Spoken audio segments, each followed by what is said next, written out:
All right, let's call to order the Spark City Council meeting for April 24th with a roll call. Mayor Lawson. Here. Council members Abbott. Here. Vanderwell. Here. Anderson. Here. Bybee. Here. Dare. Here. City Attorney Duncan. Here. City Manager Cruz. Here. We have a quorum, thank you. All right, with our invocation today, we have Bishop Pete Fontano.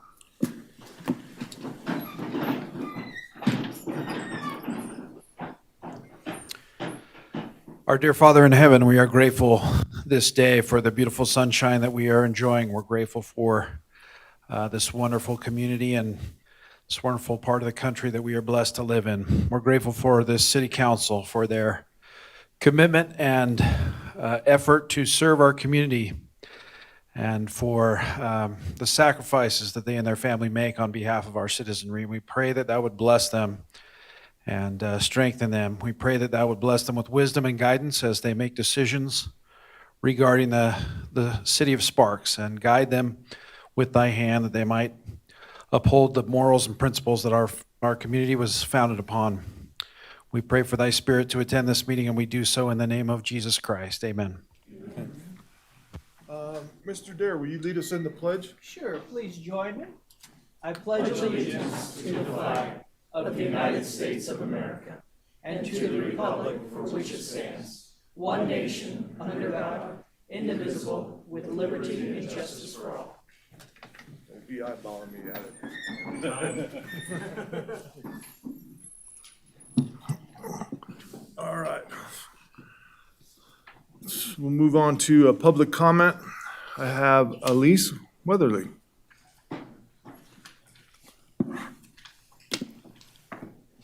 Does it matter which chair I sit in? Let's use that microphone on your right there. Perfect. Thank you. All right. So I'm sure it's a happy time for all of us. I will tell you, if you guys were a part of an HOA, oh, would you get violations? There's so many dandelions out there. I think they want to throw me in prison because, not because I don't keep up my yard, but because I have been accused of bad behavior. I'm going, well, my neurosurgeonette in 2015, Dr. Jenny Don Waters, did say you'd never be the same again. So I went, well, what exactly does that mean? And I didn't ask her, I just figured I'd figure it out eventually, right? So obviously having a brain surgery turns you into having bad behavior. Doesn't matter the fact that I tell the truth, the whole truth, and nothing but the truth all the time. And by the way, Christ tipping the tables was actually an act of love. And so I'm acting in love by telling people the truth, the whole truth, and nothing but the truth, and I get hit with violations. That's fine, we'll just move, all right, that's okay. Also, I want to apologize to you, Mayor Lawson, that last meeting that I was here, the $360,000, I think we should just change the training to the new and improved plague, because there's always a new one around the corner, right? We might as well not stick to the COVID-19. We might as well go whatever the new and improved plague is, that's what we'll take care of. So I am a bad girl because I tell the truth. And also, you don't want to hear this, Mr. Lawson. I ran across all the notes that I've been keeping of all the years that I spent being harangued, I guess you could say, by my HOA, making plans to fix it. I found one where I accused Mike Baselli of being the Tin Man. Sorry, but I think he's the Tin Man. And I have another musician friend that I hang out with, and I call him the Cowardly Lion. So I'm taking all these things and borrowing them, from the Wizard of Oz and stuff. We don't want to go into, too much stuff. Now, I don't know if you guys do what Washoe County does, but I did not make a picture of this, or a copy of this. This is when I first started at the El Dorado. I was nice looking. You know why I was nice looking? Because I had butchered my life. I couldn't eat for like 6 weeks when I found out that I had married the wrong man, okay? But I looked so good that Glenn Carano called me up and he wanted to go on a date with me. And I went, oh, I've studied the documentation and I'm not allowed to date. Isn't it just amazing? I'm not allowed. 2 years I looked for a loophole with that thing and I can't date. So I went, as much as it would be, nice as it would have been to have been able to go out with him, because he's a nice looking guy and, did all that kind of stuff. I had to follow the law, God's law. I have to follow it religiously. And that doesn't mean putting up with garbage. When I first started working at the El Dorado, I gasped in horror because they were breaking a law, an IRS law. And I went, well, I can either risk my job by telling him or just like scooting it back, right, under the thingy, majingy. I told him about it. You know what they did? They fixed it. They trusted me enough to fix a problem I'd found. So I guess my time's up. Thank you. Thank you. All right, anyone else in the public wishing to speak at this time? Not, we'll bring it back to the dais. And I'm looking for an approval of the agenda, Mr. Anderson. Yes, sir. I move to approve the agenda with the following changes. I'd like to remove items number 8.8 and 8.9 to a further meeting. Okay, I've got a motion. I'm looking for a second. Mr. Abbott? Second. A motion is second. Any further discussion? Seeing none, please vote. Motion carries unanimously. Wait, oh, sorry, Diane. Yes. Thank you. I got to remember you're not here. You're here in spirit. Okay, moving on to the minutes. Looking for an approval of the minutes. Mr. Rabbit, I move to approve the minutes of the Sparks City Council meeting for April 10th, 2023, and the Sparks City Council CIP. okay, Ms. Bybee. I'll second that motion. We've got a motion and a second. Any further discussion? Seeing none, please vote. Ms. Vanderwell? Yes. Thank you. Motion carries unanimously. All right, let's move on to item 7, announcements, presentation, recognition, items of special interest. Parkinson's Awareness Month. Who has that one? I do. Ms. Bybee. Who do we have? Mindy? Mindy, are you here? Come on down. Have a seat there in that right chair. Now I know why you're here. Thank you, Mr. Mayor.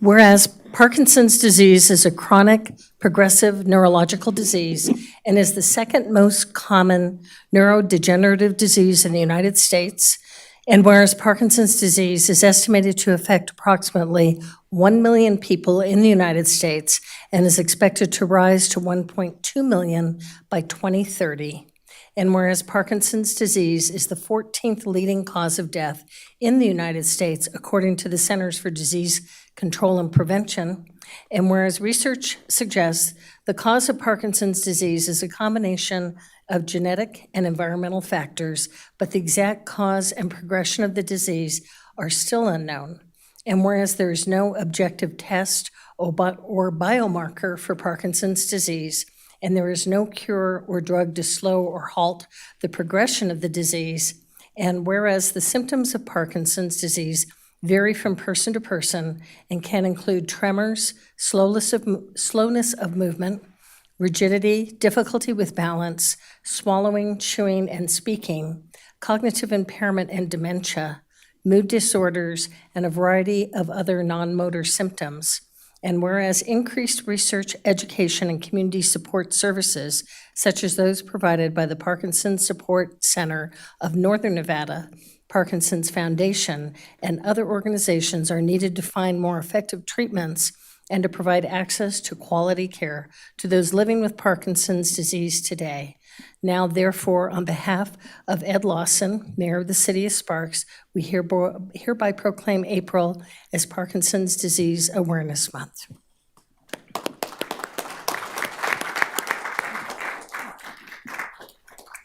Thank you very much, Mayor Lawson and city council members. This is a great honor, and we came and gave public comment a few weeks ago, and based on that, you guys jumped on it and created this proclamation, which we were able to also recognize at our event last week, where we had our proclamation event with some music therapy from the notables, also members of your Sparks community. So we thank you very much. You? Any comments from the dais? I would.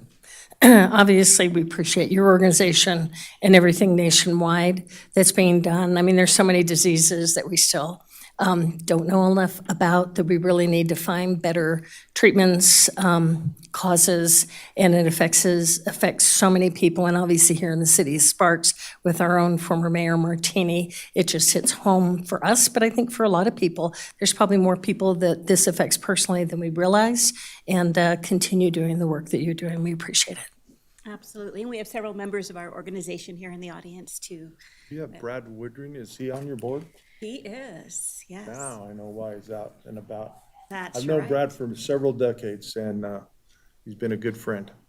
You got a great advocate right there in We him have also. We have a wonderful board. We absolutely do. A lot of people, as you said, Councilman Bybee, with dedication and passion and family or friends with the disease. Very good. Thank you. Thank We're you. gonna take your picture if you wouldn't mind. Have all of us? Yep, Even- bring 'em all down. Even Mr. Woodring? Yeah. Come on, Brad, get down there and get your picture taken.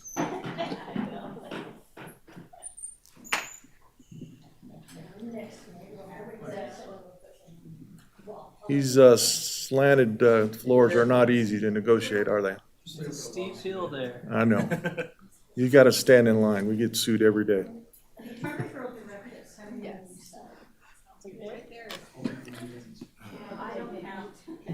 Join the group.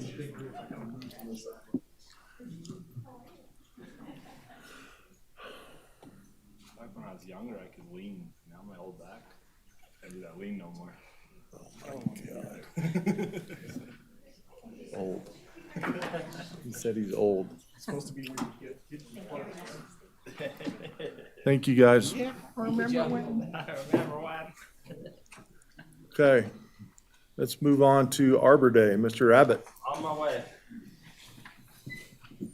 On my way for Arbor Day. I'll try to resist some good dad jokes. Do we have anyone for Arbor Day? Sounds good, Tony. The short timer. Like a tree at least. 11 working days. Yeah. Who's counting? That was a good one, Councilman. Okay, here we are. Whereas in 1872, J. Sterling Morton proposed to the Nebraska Board of Agriculture that a special day be set aside for the planting of trees. And Arbor Day was first observed with the planting of more than 1 million trees in Nebraska. And whereas Arbor Day is now observed throughout the nation and the world. And whereas trees reduce erosion of precious topsoil by wind and water, cut heating and cooling costs, moderate the temperature, clean the air, produce life-giving oxygen, and provide habitat for wildlife. And whereas trees are a renewable resource, giving us paper, wood for our homes, fuel for our fires, and countless other products. Whereas trees in our city increase property values, enhance the economic vitality of business areas, beautify our community, and are a source of joy and spiritual renewal. Whereas the city of Sparks is recognized as Tree City USA by the National Arbor Day Foundation, and therefore on behalf of Mayor Ed Lawson, the Mayor City of Sparks, do hereby proclaim April 28th, 2023 as Arbor Day.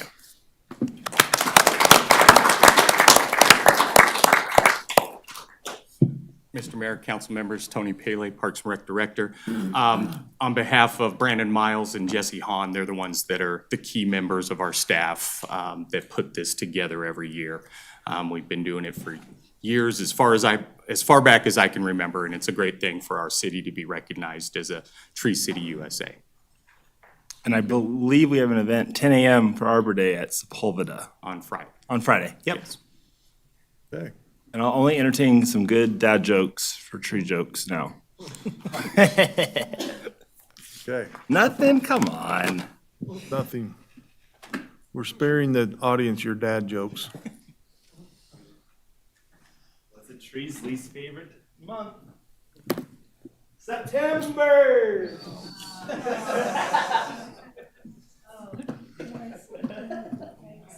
He cannot help it. September, he did, kind of did it. He just can't help it. Well, he's not a dad yet.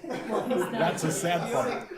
He's trying to do a dad joke, but he needs a kid. I was too excited, okay? All right, 7.3, International Firefighters Day. Do we have any firefighters in the house? We have a few today, Mayor. Hi, guys. All All right. right. Whereas firefighters dedicate their lives to the protection of life and property and risk the ultimate sacrifice of a firefighter's life And whereas International Firefighters Day is an opportunity for the City of Sparks to recognize and honor the sacrifices that firefighters make to ensure that their communities and environment are as safe as possible, and a day on which current and past firefighters can be thanked for their contributions. And whereas International Firefighters Day is observed each year on May 4th to remember past firefighters who have died while serving the community and thank those who have dedicated their lives to protecting our safety. And whereas we show our support and appreciation to firefighters who continue to protect public safety well throughout the year. And whereas firefighters come from all walks of life, and they are mothers and fathers, brothers, sisters, aunts, uncles, grandparents, neighbors, and friends. And whereas in our time of need, firefighters are there with courage and compassion. And whereas on International Firefighters Day, we recognize firefighters for their extraordinary commitment, exceptional bravery, and essential service to the community. Now therefore, Ed Lawson, Mayor of the City of Sparks, Nevada, do hereby proclaim May 4th, 2023 as International Firefighters Day.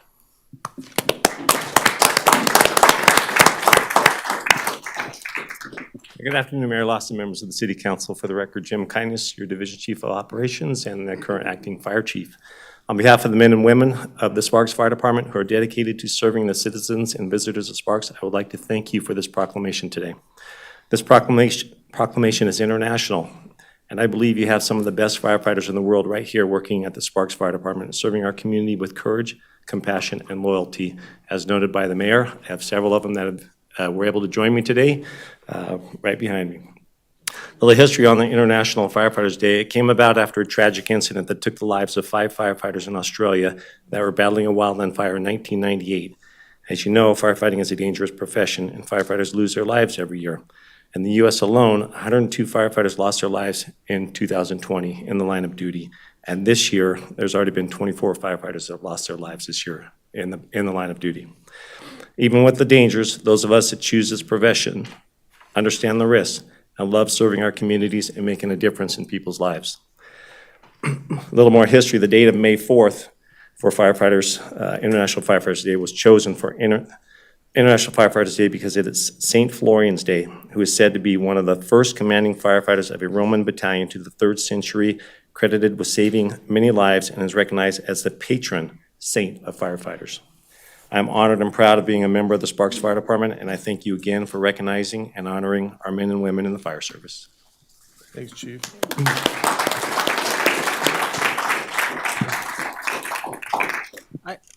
Obviously, we all want to say thank you for your guys' service, but I also want to thank your families. And so you can send this home to them, because what you just shared, obviously, when your family sees you go out the door, they don't know what's going to happen that day. And first responders amaze me that they're running towards things as we're running the opposite direction. So thank you, and heart goes to you. Mr. Anderson. I just want to say I figured this is a perfect opportunity. Just found out today that one of our own is being recognized by the local Sparks Elks Lodge as Firefighter of the Year. So I just want to say congratulations to Patrick Cole. Or is it Coyle? Coyle, yes. Coyle? Okay. Yes. And I just want to say that just goes to show what an awesome crew that we have. So thank you all for what you do. We truly appreciate it. Anyone else? Okay. Thank you very much. Thursday, 1 o'clock, I'll be in Carson City for that new memorial dedication at the Capitol. We'll have a crew down there and one of our division Perfect. chiefs as well. Thank you.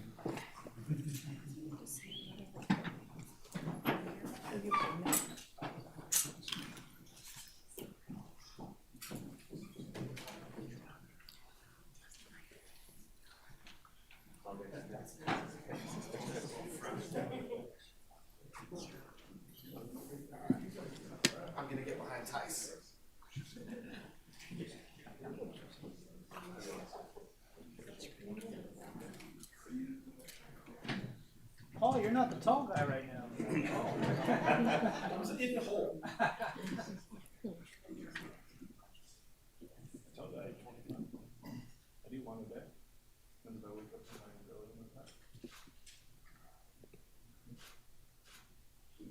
Congratulations.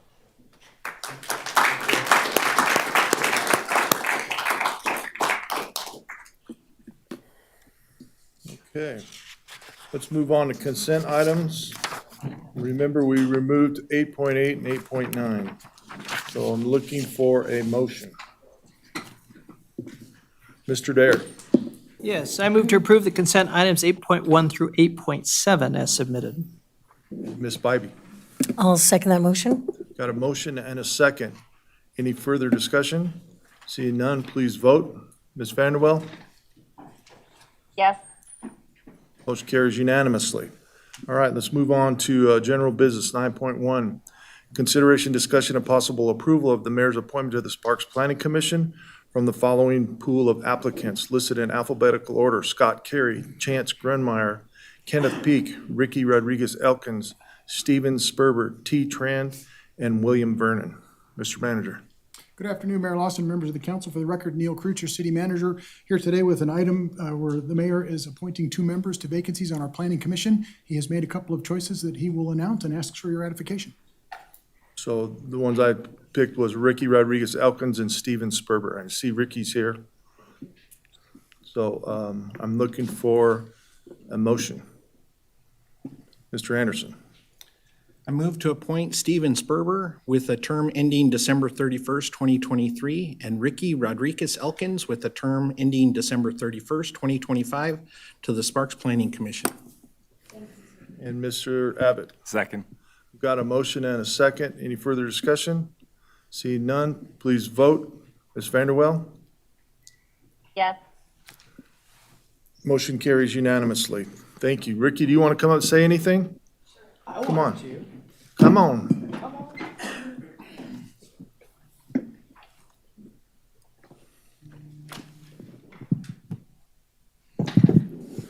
I just wanted to personally thank you, Mayor, and also the rest of the council. I so admire all the work that you do. I so love my city, and I'm very excited to be able to serve in this way. Thank you. Expecting big things from you. Thank you. All right. Thank you. Appreciate it. Appreciate you volunteering for that. Thank you. Okay. I don't think Steven's here, though. Nope, I didn't see him. All right, 9.2, consideration, discussion, and possible approval of the Sparks Senior Center Advisory Committee's recommended use of $100,000 in American Rescue Plan Act funds to support seniors in Sparks. Ms. Dool. Good afternoon, Mr. Mayor and council members. Thank you for having me. I am your Community Relations Manager, Julie Dool, and with me I have Andrea Pelto. She is our Sparks Senior Citizens Advisory Committee Chair.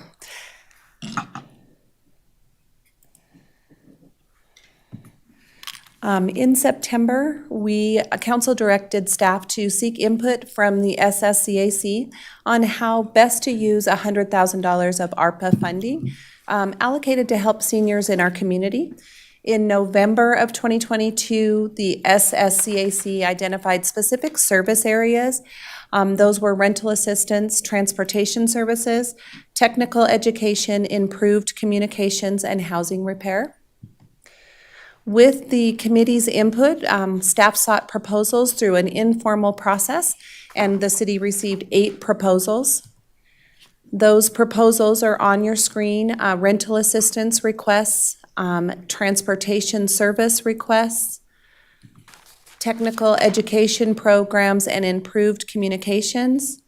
And then we received one other as well. In April, the SSCAC had a meeting and voted to disperse the funds, or the recommended disbursement of the $100,000. They voted for $40,000 to the Northern Nevada Center for Independent Living for rental assistance, $32,000 to the Neighborhood Network of Northern Nevada for transportation services, $19,500 to the RTC for transportation services, $7,000 to the Sparks Library for technical education and improved communication, and $1,500 to the Sparks Museum for the technical education and improved communication category. The next steps, staff will work with these organizations to finalize their contract details, including a timeline for the disbursement of the funds and the reporting back to the City of Sparks on how those funds are dispersed. With that, I'm happy to answer any questions, and I think that Andrea Pelter would like to say a few words. Go ahead, Andrea. So, good afternoon, Mr. Mayor and City Council. So, the committee worked really hard in going through those proposals, and I think we came up with a really good mix of what we decided to do. Just to go into a tiny bit more detail, giving the $40,000 to the Northern Nevada Center for Independent Living. They will be providing some rental assistance in the form of gap payments. So if somebody has gotten an increase in their rent, can't afford the whole rent, so they will help offset their rent for a 3-month period. They'll also be providing emergency rental assistance if someone gets sick and can't afford their rent for a couple of months. They will also step in and provide that rental assistance. And finally, they will also help with relocation expense, which we know today how expensive it is when someone has to relocate because they can't afford to stay where they are. The amount of money going to N4 will provide handicapped citizens in the city of Sparks free van rides on a handicapped van. So they also will be providing $80 worth of Lyft vouchers to Sparks seniors, and for however long that money lasts. So if somebody just uses, like, to go to the grocery store, their $80 might last them for 8 weeks, if not, depending upon what their needs are. Also with RTC, the money that we've granted them will provide free Flex Ride services for seniors in the city of Sparks for however long that money will last. And so RTC and both N4 will be doing some advertising to let the Sparks seniors know that these programs will now be available. As far as the Sparks Library, the $7,000 granted to them, they will be able to buy a bunch of Android and iPad tablets, and they will also do free cell phone training for seniors along in that $7,000. And I just found out actually recently that there is another organization in town that is going to provide an additional $3,000 to help with that project also. So, and lastly but not least, the $1,500 to the Sparks Museum will go to help them further their newsletter. And because we felt like we were reaching out to a lot of the populations, but the one population that we hadn't hit was the homebound senior. And the Sparks Library still mails newsletters to the Sparks seniors. And so therefore it'll help. We're also going to coordinate with them to maybe put some articles in their newsletter that will be getting mailed out to seniors in Sparks. So, and I'm available for any other questions. Any questions from the council? Mr. Abbott? Let me just say, well, I would give some credit here for us choosing to give this authorization for the SCAC to look into. And then thank you guys for your time. We had robust conversations, probably about 4.5 hours of a public meeting, combining 2 different meetings. We had one special meeting just for this. And I would like to, that the whole board of SCAC, they did a lot of good homework on this. It wasn't just a pick a number. And so there was some great conversations that were had to get to this point. And thank you guys for your service for getting here for this. No, we so appreciate the chance to be able to provide for the seniors in Sparks that we meet with constantly and tell us, what their issues are. Mr. Anderson? I don't have a question. I just want to say thank you and the entire Senior Citizens Advisory Committee for the work you guys have done. You put in a lot of time and effort into that. And actually all the decisions and all the things you guys do, and I just want to commend you for it. I truly appreciate it. Well, thank you. Ms. Spivey? Thank you, Mr. Mayor. I just want to say how grateful I am for us making the decision for you as a commission. We have all these citizens advisory commissions and boards, and I think it's really, really important that we utilize those. You're there as our voice, whether it's senior citizens or the regular citizen, our equity and diversity, all of those were put in place for a reason, and getting the input from each of those boards and commissions to us on behalf of whichever board or commission you sit on is super important. So I appreciate the fact that that $100,000, the decision really came from you and the work that your group did, because it truly is what seniors want and need, and I appreciate that, because I think we came to probably a better decisions on how we would spend that money, and appreciate and hope your group feels appreciated because they had a voice in making that decision. I think that's important. Yes, absolutely, again, because we're the ones that are talking to the citizens, day in and day out. And like I said, we hear the needs of the citizens, and we're very grateful to be able to put this money towards the areas that we heard, were needed the most.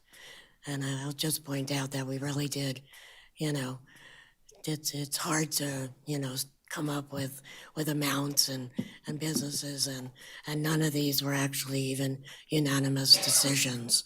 We really mulled over it a lot and came together as a committee to come to this final decision. So thank you very much. Mr. Dare? I just want to say, you can tell it's very much a thoughtful decision. I know you guys work hard on that, and to the whole advisory group that are there.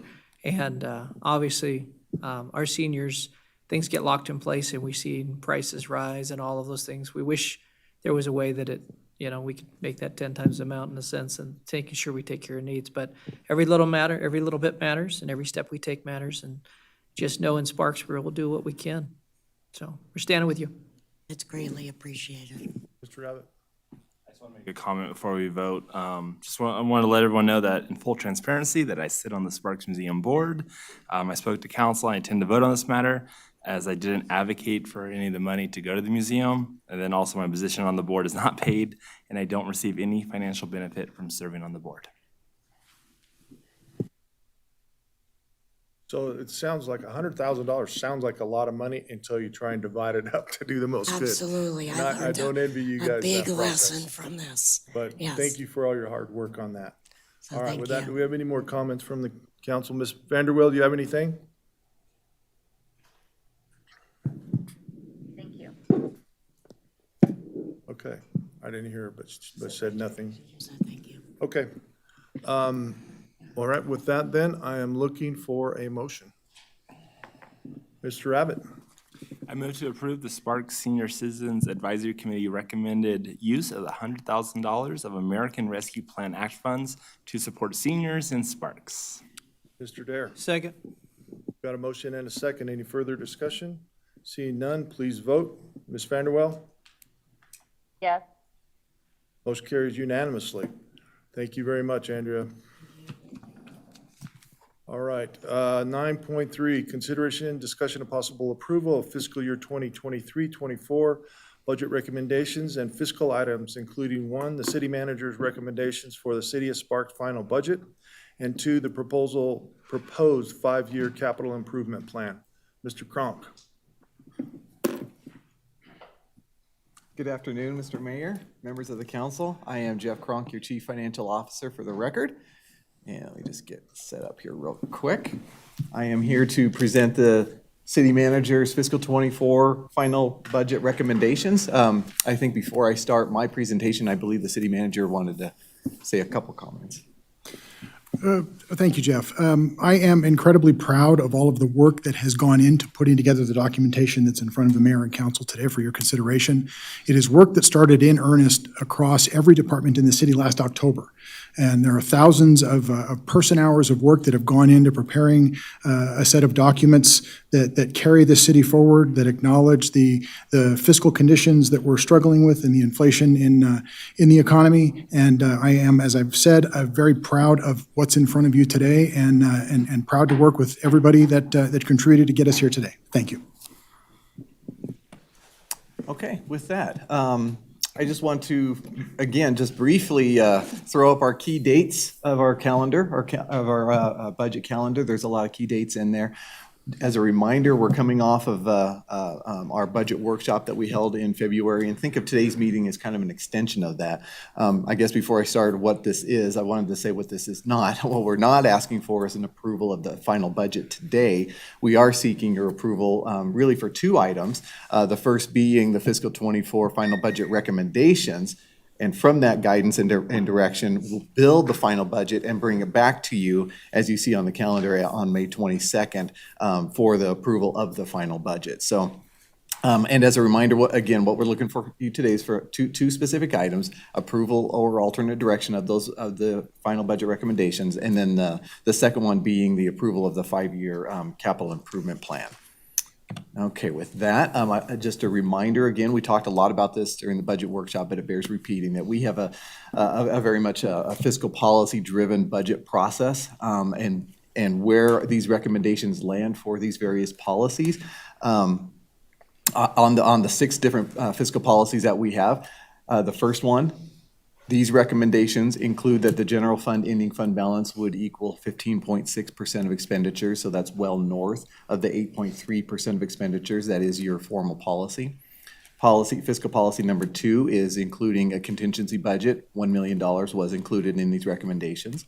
Fiscal policy 3 is going to equate to transferring $4 million from the general fund to the capital projects fund to fund general CIP and IT hardware and software needs.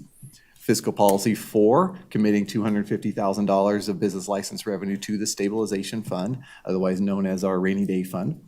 Fiscal policy 5, the general fund personnel costs equal 78.4%, which is right at that fiscal policy that we have for number 5 there. And policy number 6 is maintaining a pay-as-you-go funding status for all the payroll benefit liabilities that our employees and retirees enjoy. I wanted to throw a couple slides, if you'll indulge me. A lot of these bear repeating from the workshop and also are a little bit updating, from where we were at the workshop. Just a couple of noteworthy items that encompasses fiscal '24's budget. All policies are fully funded and met, as we just discussed.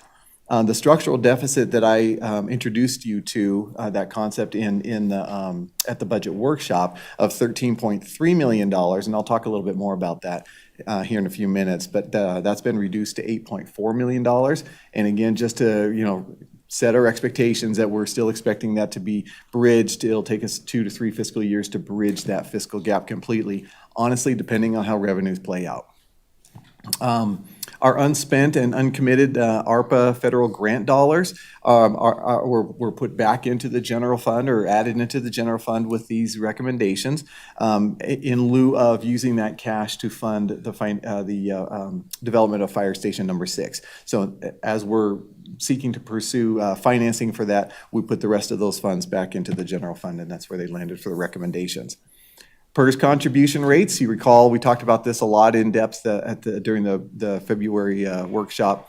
They're high, and so it just bears repeating that these are significant high rates, contribution rates that us and all Nevada agencies have to contribute to.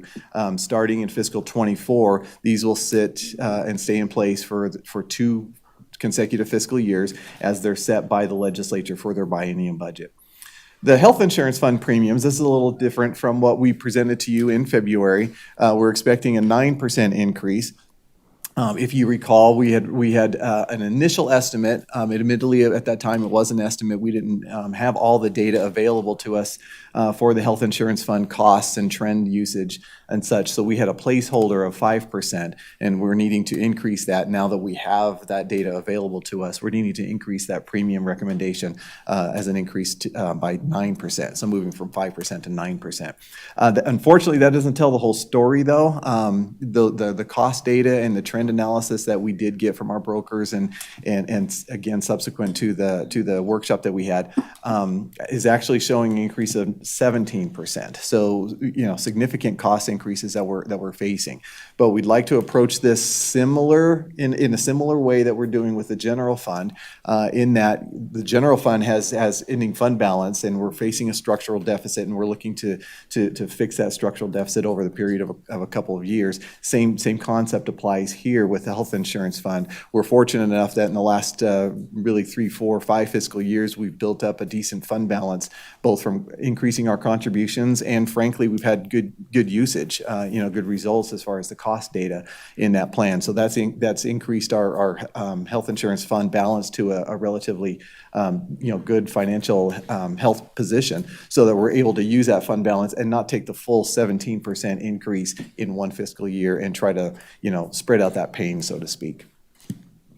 As a reminder, we never include unsettled contracts into our budget, so that no different with this year. And this slide just is a reminder, only unsettled contracts that we have are those of our friends in the police department. We'll let those play out, those negotiations play out in good faith and don't include anything in the budget, no assumptions made. And then finally, Redevelopment Agency Area 1, just as a reminder, terminates in the current fiscal year, so there is no budget to discuss or consider for next fiscal year. New needs, no change on here, so I'll just briefly buzz through here. No change from what we had covered at the workshop. $911,000 of new needs are being recommended for inclusion in the general fund, which includes 3 firefighter paramedics, 1 senior civil attorney, 1 triad hazmat coordinator position, which is a jointly funded position, equally funded with the city of Reno and Truckee Meadows Fire Department or Fire Protection District. And then 1 emergency manager pending grant receipt, a federal grant award that we're applying for. And then, of course, no other new needs for the other funds or the general fund other than what we had covered at the budget workshop listed here. And at the 10,000-foot level, where does the general fund land? There's a lot of detail, but this is the sources and or total sources and uses. So the general fund for the recommendations will have total sources, which is comprised of both revenues and transfers in, equal to $103.6 million. Total uses, which includes expenditures, contingency budget, and the transfers out, total $109.2 million. So our net use, or our net spend, if you will, out of the general fund from a budget perspective is expected to be $5.6 million, resulting in an ending fund balance of $15.5 million, or 15.6% of expenditures. So I want to contrast a little bit of that. That's a different number than the structural deficit. This is the budget that we would file with the Department of Taxation. This slide shows you what that budget deficit, or the structural deficit is. The difference being, this is really the same information, except it doesn't include any of the federal grant awards. So, kind of flushing out all the grant impacts that we have from both ARPA and the CARES Act. Flush that out, and we get to a true, what are our ongoing revenues and what are our ongoing expenditures from ongoing regular sources. That's where we get the $8.4 million, and that's kind of the nut that we have to attack going forward.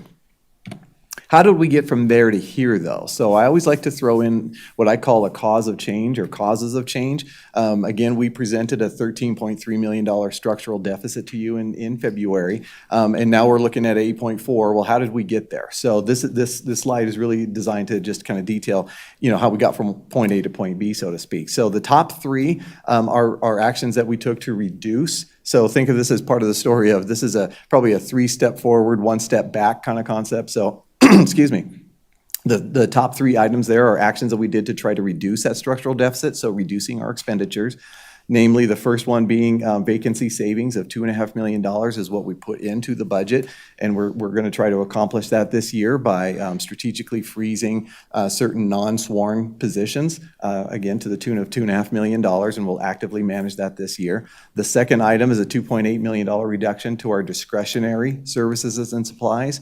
The city manager has directed the departments. The biggest piece of that is to freeze your fiscal '24 budget to what we estimate or expect you to spend in these particular budget categories in fiscal '23. So holding them flat from '23 to '24. And then the reduction of the transfers out of $900,000, as you see in that third line item, is really the result of doing the first 2 items, freezing positions and reducing our discretionary service and supplies in other funds that the general fund subsidizes. So we're able, if you do that in other funds, we're able to reduce the transfer out from the general fund. So that's the 3 steps forward. Now the kind of the 1 step back. There's about $1.3 million that I'm listing here in the next 4 items, specific items that need to be added back to fiscal '24. And unfortunately, they make the structural deficit worse, but there are items that we feel are strategic or inflationary need to be addressed. The first one being $450,000 for additional debt service that's estimated at this point to finance the development of Fire Station 6. Again, I'm not going to be able to, we discussed this before, where we're not able to lock in our interest rates and overall structural costs until, we actually sell those bonds, which won't be, for some time. But for just the purpose of filing a budget, we've got an estimate of $450,000 in there. $410,000 for advanced planning costs for land use, multifamily residential, inclusionary housing efforts, and updating municipal code Title 20. These items are all items that were approved and planned for the current fiscal year, but we weren't able to get to them. So because we're holding things flat from 23 to 24, we had to build this back in to 24's budget so we can accomplish these items. Second to last one is, again, mentioned before about the health insurance premium that increased from 5% at the budget workshop to 9% where we are today is $350,000. And then the final one is $100,000 for our new Fire Chief White to have some resources available to him to study the standards of cover and operational effectiveness for our fire department. Finally, and this is my opportunity to plug our book and I feel like Vanna here, showing it off here a little bit. But this is the annual publication that our your finance department publishes every year. We affectionately call it City Manager's Fiscal '24 Final Budget Recommendations. This is the document. I'm very proud of this document, and it improves every year. This is the document that really tells the best finance and budget story that we have. We have other publications that we publish, but they're very compliance oriented. This is designed to tell a story and really explain a lot of the budget pieces that might not have exposure otherwise. So I would be remiss if I did not give a shout out. They hate this part, but I'm going to do it anyway. A shout out to our budget team led by Wayne Weber. I believe they're here. They're spread out. So Wayne Weber is here, and then I believe Jennifer Parmenter I saw, and I don't believe Jasmine Lozano was able to join us, but they're a fantastic team, and they do a lot of work, and many hours went into this. But I wanted to end on this slide as basically saying, we talk a lot about the general fund, and rightly so. That is the primary operating fund that we have. But there are a number of funds, 30 specifically, other than the general fund, that we have to file a budget for and we're required to. But they're very restrictive in nature. They have different revenue sources, different expenditure uses. And I just wanted to throw up one little slide just as a reminder that, we're not a small city anymore. So $281.3 million is the total budget that encompasses all the funds, so all the expenditures over all those 31 different funds. And with that, I'll conclude my remarks, but I did want to remind you that today we're specifically asking for two things to approve if you so choose. One being the recommendations as I outlined, in the summarized here, and then the second one being the approval of the 5-year capital improvement plan. Are we taking both those together, Jeff, or are we taking them one at a time? One at a time Okay. would be preferable. Thank you. Questions from the council? Anybody? Okay, I know we've talked about this over and over and over, so. All right, if we don't have any questions from the council, then I'm looking for a motion.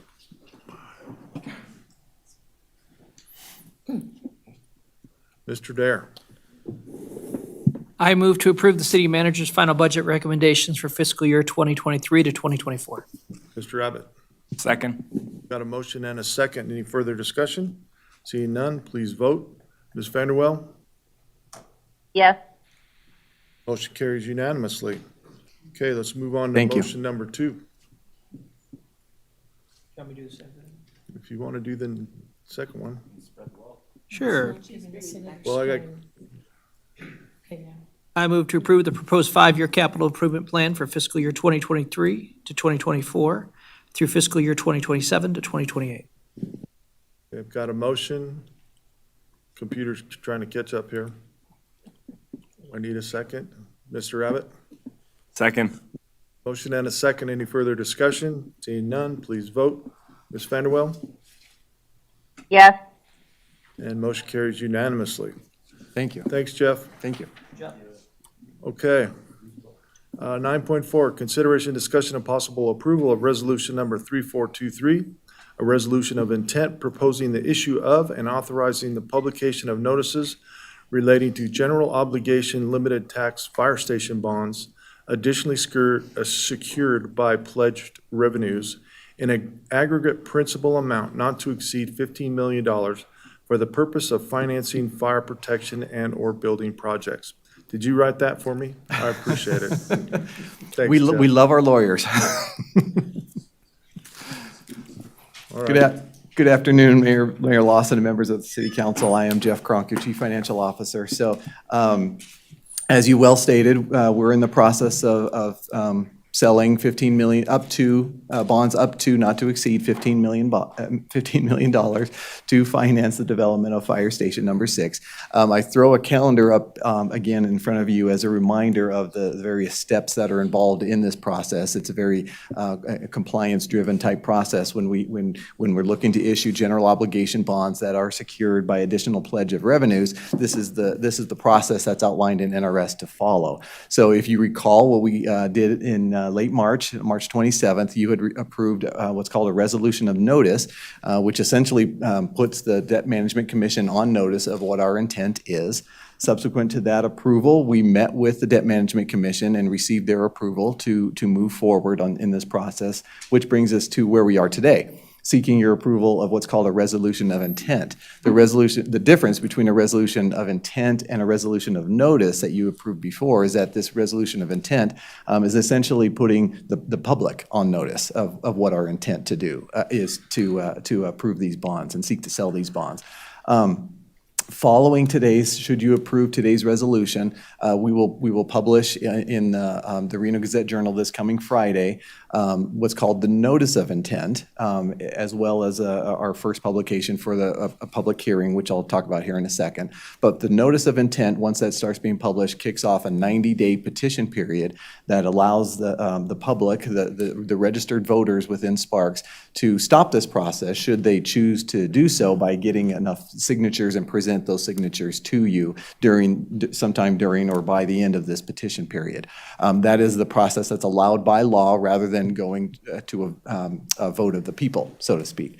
So during this 90-day petition, we are required to hold a public hearing. So you'll see another council action item, and I did put in bold the items on here on this calendar that are that require council action. The public hearing will bring back on June 12th. We're required to notify the public 3 consecutive weeks, so we'll publish those in the Reno Gazette Journal in anticipation of that public hearing. No action item other than opening the public hearing, gather input, and then close the public hearing. Nothing to really do then except gather public input. Finally, after the 90-day petition period ends, which should be July 27th, we're going to come back to you in mid-August. August 14th is what we're scheduling to approve what's called the bond ordinance. The bond ordinance is what's the final document to lock in the process, and that's when you're giving me authorization as your chief financial officer to go sell these bonds, which we'll do so in a public bid about a week after that. So unfortunately, just the way the market works, markets fluctuate daily, so we won't be able to have our final interest rates and final closing costs until we actually have those the public bid process done. So the ordinance is you're giving me approval to act on your behalf for that purpose. And then finally, on or around, these are estimated dates, so on or around September 9th is when we're hoping to close the escrow for these bonds, and that'll be the end of it. So I think that's the conclusion of my comments, but I'll be happy to answer any questions you might have. Questions from the council? All right, well then I'm looking for a motion.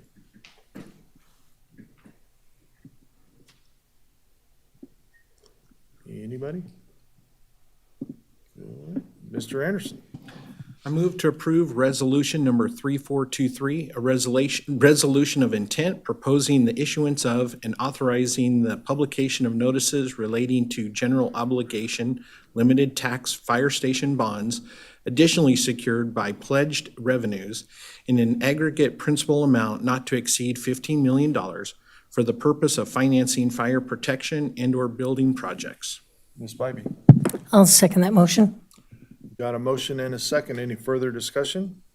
Seeing none, please vote. Ms. Vanderwell? Yes.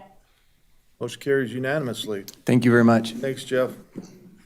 All right, 9.5, consideration, discussion, and possible acceptance of a building resilient infrastructure and communities grant from the Federal Emergency Management Agency in the amount of $300,000, which, with a required match of $100,000, with the city of Sparks share being $36,740 to conduct a seismic risk evaluation of the Truckee Meadows wastewater reclamation facility. Good afternoon, Mayor and City Council. My name is Paul Shapiro. I'm the Safety Coordinator for the Truckee Meadows Water Reclamation Facility. I come before you today to request that you approve and accept the Building Resilient Infrastructure and Communities, or BRIC grant, issued by FEMA through the Nevada Department of Emergency Management. The City of Sparks is the subrecipient of that award. The grant is in the amount of $300,000. There's a required match of $100,000. This is based on a split flow between Reno and the City of Sparks. Our share is $68,740, or Reno's share. No, excuse me. Sparks share is $36,740. Reno's share is $63,260. This has been approved by the Joint Coordinating Committee and is allocated in Tumworth's FY24 budget. The grant will allow Tumworth to complete a seismic study of the facility. This is part of the Washoe County Hazard Mitigation Plan that was approved by this council in 2020. If the grant is accepted, an RFQ will be produced and published for 5 weeks. Once that is done, we'll select a candidate for the project, and a contract will be brought before council for approval. If I can answer any questions. Questions from the council? Okay. It's an excellent presentation. Thank you, Mayor. Okay, well, I'm looking for a motion then. Mr. Abbott. I move to accept a Building Resilient Infrastructure and Communities grant from the Federal Emergency Management Agency in the amount of $300,000, with a required match of $100,000, with the City of Sparks share being $36,740 to conduct a seismic risk evaluation of the Truckee Meadows wastewater reclamation facility. Ms. Bybee. I'll turn my mic on. I'll second that motion. Thank you. Okay, I got a motion and a second. Any further discussion? Seeing none, please vote. Ms. Vanderwell? Yes. Motion carries unanimously. Thank you. Oh, you're going to stay right there. Consideration, discussion, and possible approval to reject the responsive bids for the alarm system upgrade project, bid number 22/23-027/WA-2022-211 for the Truckee Meadows Water Reclamation Facility. Thank God you had to do all the numbers. Once Getting again, better at reading them now. Good afternoon, Mayor and City Council. Paul Shapiro once again for the Truckee Meadows Water Reclamation Facility. The Tumworth Alarm Upgrade Project was initiated. The alarm system, it's an internal alarm system, and it was originally built along with the plant and has been modified in the 1990s. It's fairly outdated, and parts are becoming harder and harder to come by and do replacements and repairs. And technology has changed vastly since the 90s, as we all know. It's a very important part of our emergency action plan, and it is in need of a replacement. The project was advertised on March 1st and closed on March 22nd. Unfortunately, we only had one bidder. When the bids came in and the bids were opened up, the bid was quite a bit higher than we anticipated. The original estimate was about $500,000. The bid came in at $944,000. Unfortunately, we don't have the money to be able to approve that. We're working with the vendor and the contractor to understand the differences, because there's definitely some differences in the original estimate and where we sit today. Our intent is to go back to the drawing board and come up with a better plan that will help reduce the cost and still meet the needs of the facility. If I can answer any questions. All right, questions from the council? Ms. Spivey? So was there only, you said you only got one bid. Is part of the process, as you move forward, to look for other companies to try to acquire more bids to make it more competitive? Or are you looking at what the needs of the system is? It might lower the price. I know inflation, unfortunately, is a reality of why we're looking at deficit citywide. And how urgent, I guess, my biggest question, how urgent is this alarm system repair or replacement to the plant's operation? So to start at the beginning, our current system does work. It is kind of the old twisted wire system, if I can kind of go back to that, where now we've gone to like Cat5 systems and different cable systems. So it is very outdated. It's getting harder to get parts for. So it is something that we definitely want on the calendar to do. As far as how fast, that's always going to be a challenge.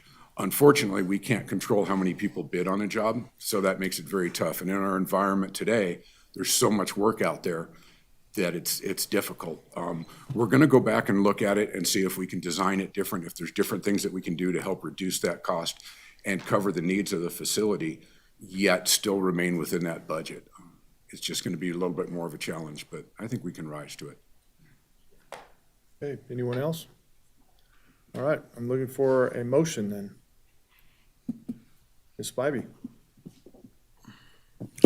I move to reject the responsive bids for the alarm system upgrade project, bid number 22-23-027-WA 2022-211 for the Truckee Meadows Water Reclamation Facility. Mr. Anderson? I'll second that. I've got a motion and a second. Any further discussion? Seeing none, please vote. Ms. Vanderwell? Yes. Motion carries unanimously. Thank you, Paul. 9.7, consideration, discussion, and possible approval of a street and highway interlocal cooperative agreement, AC 5930, with the RTC and of Washoe County and their FY 2024 programs and projects. Ms. Sosa. Thank you, Mayor, members of council. For the record, Amber Sosa, Transportation Manager.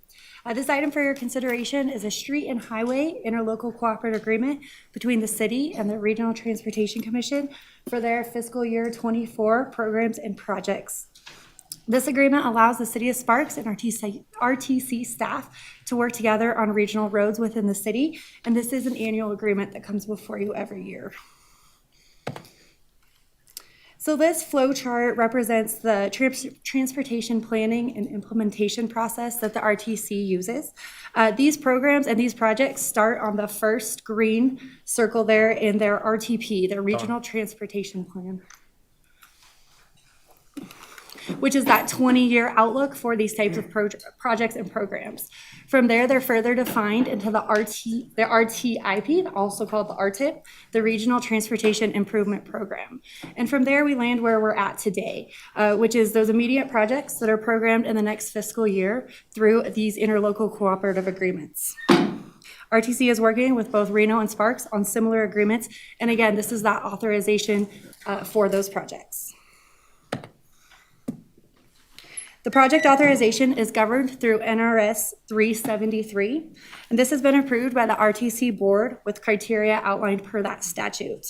This has also been approved by the Washoe County Board of Commissioners to authorize the use of fuel tax for these projects. Now as RTC is working with Reno and Sparks on these interlocal agreements. So what's included in next year? So starting with one of RTC's annual programs, their pavement preservation and reconstruction program, the RTC has budgeted approximately $22.5 million. Through this program, they're simply looking at keeping the regional roads in good shape.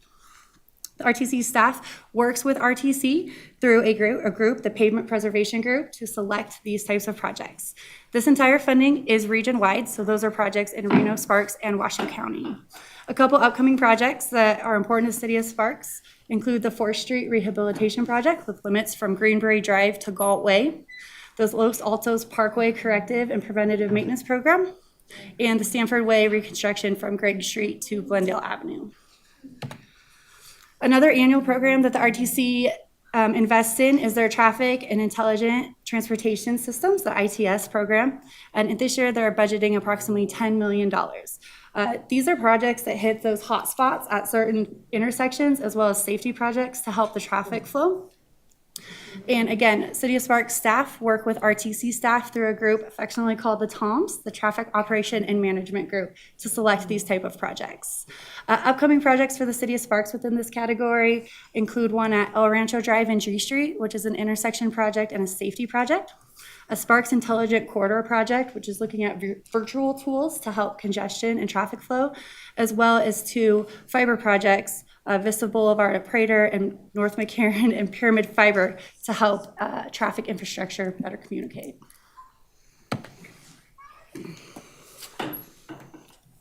RTC, along with its partner agency NDOT, is finalizing the McCarran Loop study. The goal of this study is to improve the mobility and safety along McCarran, as well as to enhance economic development opportunities. So the next step in this project is to implement two of the projects that rose to the top, one of which is in Sparks, from El Rancho to Rock Boulevard. As stated, McCarran is owned and operated by NDOT, but RTC and City of Sparks staff will work to find funding and delivery of these types of projects. While today's interlocal agreement focuses on what's coming up in FY24, it's important to remember everything that RTC has going on. They currently have 65 active projects that are either in design, construction, or approaching closeout, a couple of which are very important to Sparks. Sparks Boulevard widening from Gregg Street to Bering Boulevard. RTC was successful in completing phase 1 of this project, which was Gregg Street to Lincoln last year, and they're furthering design of phase 2, which will widen Sparks Boulevard from Lincoln Way to Bering. Construction for that one is scheduled in 2025, simply to coincide and follow NDOT's current widening project, which we'll talk about in just a second. The Audie Wells Corridor Multimodal Project continues to see a lot of progress along the entire corridor. I hope you guys have been out there to see it. And the portion of Sparks phasing is looking to be complete by the end of this year in 2023. And back to Pyramid's first phase of their widening project, Pyramid Highway Phase 1 improvements from Queensway to Golden View is scheduled to start in spring. And by spring, I mean May 1st. I'm hoping that you're seeing the signs out there. And NDOT and RTC work on future phasing and packaging of that project. With that, that is the end of the presentation. I am always happy to answer any questions. I'm very honored that we have Director of Engineering, Mr. Dale Keller from the RTC, here to answer any questions you may have for him as well. You have anything to add, Dale? I do not. Amber did a great job. Okay, questions from the council, Mr. Dare. Hold on. Yeah, I noticed just even now, there's stuff going on right there at Pyramid. Is that the beginning of that, or are we a ways away from that actual project starting?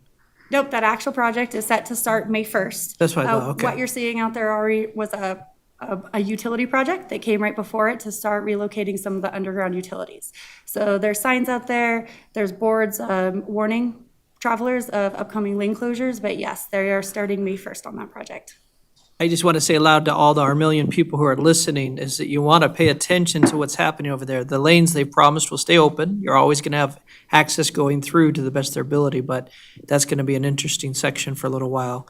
But when it's done, it's going to be beautiful and it'll be worth it. It'll be safe for our pedestrians and a place for even bikes to go through. So it's very exciting. But thank you so much for the presentation. It was very good. Ms. Spivey. Thank you, Mr. Mayor. So as we look at all your projects, but pavement preservation, I know this is all set and you guys are planning on doing all this work. This winter has just wreaked havoc on our roads. So is there do you just have to make the money that's put in for pavement preservation, stretch it out to fit? I mean, obviously you're gonna have priorities, and you can't until we know it's going to be dry. We're not going to be starting the work, but the amount of potholes and just the roads in general are rough. And Mother Nature wasn't very kind to us. How is all of your work impacted and plans moving forward for the tremendous amount of damage we've seen citywide? Definitely. I'll turn it over to Dale in just a second. But we are very excited to learn that the RTC has actually increased that program this year using some of their unallocated funds and put them specifically into that project for that very reason, what we've seen happen this winter. They continue to work with City of Sparks staff to identify the hot zones that we're seeing, as well as what they can help us with on those projects. Dale Keller, Director of Engineering for the RTC, for the record. Councilmember Bybee, correct. Ms. Sosa is correct. We doubled our program for the preventative maintenance program, which has been great timing. We didn't know we were going to have this winter, but we recognize the need to keep good roads good. And by investing the money up front, we've learned we can save money in the back end. So our thought process in working with Sparks, and Ms. Sosa has been great to work with the whole Sparks team, is how do we identify these projects or these roads that are great candidates now before they get into the bad conditions? Mr. Anderson. Want to thank RTC for the wonderful job you guys have done communicating with the public in regard to the Sparks Boulevard widening. There was a lot of misunderstanding, misconceptions by people, and that runs right through Ward 3. So I was getting contacted by businesses and residents along there concerned with what was happening. And you guys have done a phenomenal job of addressing those and public meetings, addressing all of the facts and helping to understand that people aren't going to get houses torn down and all that kind of stuff to widen the roadway. So I want to say thank you guys for that specifically, what you've done to communicate and work with the public. Councilmember Anderson, I appreciate your participation as well as Mr. Abbott's participation on our public meeting last week. That was well attended. Just a quick update, I'll give a 2-minute elevator speech of less than that actually, is we are just finalizing the environmental aspects. That's a big milestone for us to get part. As Ms. Sosa mentioned, we're going to be beginning construction once phase 1 is wrapped up. We're excited for that project. There's a lot more public engagement that is needed as we go through final design, as we determine what those impacts are and working with the city closely about how we mitigate those. Mr. Abbott. Definitely second Councilman Anderson's comments about the public meeting. And I'll say that the website is awesome. I have a little presentation I need to do for Reed High School class this week. I went to the website last night. Everything's up there. I almost like the virtual more than the in-person. Obviously, I like people, don't get me wrong, but seeing the graphics and all that was 10 times better online. I'll say that. So definitely a good job. And thank you for timing it with NDOT too. So we're not shutting Pyramid down and Sparks Boulevard at the same time. So that's great timing and excited for the project. And the website is sparksboulevardproject.com. Does that sound right? Got it. Cool. Yep. Cool. Thank you. Okay. Do you have anything, Ms. Vanderwell? No. Thank you. All right, with that, I'm looking for a motion. Mr. Dare. I move to approve the Street and Highway Interlocal Cooperative Agreement, AC 5930, with Regional Transportation Commission of Washoe County for their FY 2024 programs and projects. Mr. Anderson. Second? Got a motion and a second. Any further discussion? Seeing none, please vote. Ms. Vanderwell? Yes. Motion carries unanimously. Thank you, guys. Thanks for coming over, Dale. I don't get to see enough of you. Like 3 times a week. 9.8, consideration, discussion, and possible approval of a tentative map for 156 lot condominium subdivision on a site approximately 13.62 acres, generally located at the southeast corner of Five Ridges Parkway and Antelope Ridge Parkway, Sparks, Nevada, APN 536-121-05 in the MF2 multifamily residential zoning district. Deanna. Yes, thank you, Mr. Mayor, members of the City Council. For the record, Sienna Reed, Planning Manager. Before you today is a tentative map request for Five Ridges, Village 5. Village 5, you can see on this slide outlined in red. It is within the Greater Five Ridges project site that is outlined in blue. The Five Ridges project site, which does include Village 5, is subject to a development agreement between the City of Sparks, the property owner, QK LLC, and the developer, Five Ridges Development Company. That development agreement, or DA, permits a minimum of 1,200 and a maximum of 1,800 residential units across the Five Ridges project site.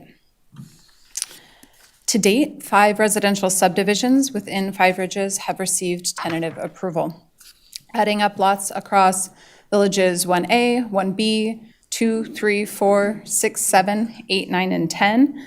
That totals 1,084 lots that have received tentative approval. Village 5 is the sixth and final subdivision in Five Ridges, and therefore the total number of lots across Five Ridges needs to meet that 1,200 residential unit minimum specified in the development agreement. So when we add up the 156 lots proposed with Village 5 today to the previously approved lots, that totals 1,240 lots within Five Ridges, and that complies with the DA. Looking at the details of Village 5 as proposed, this tentative map consists of 156 condominium lots. The project site totals 12.7 acres in size, and the lots range in size from approximately 1,463 to 2,217 square feet.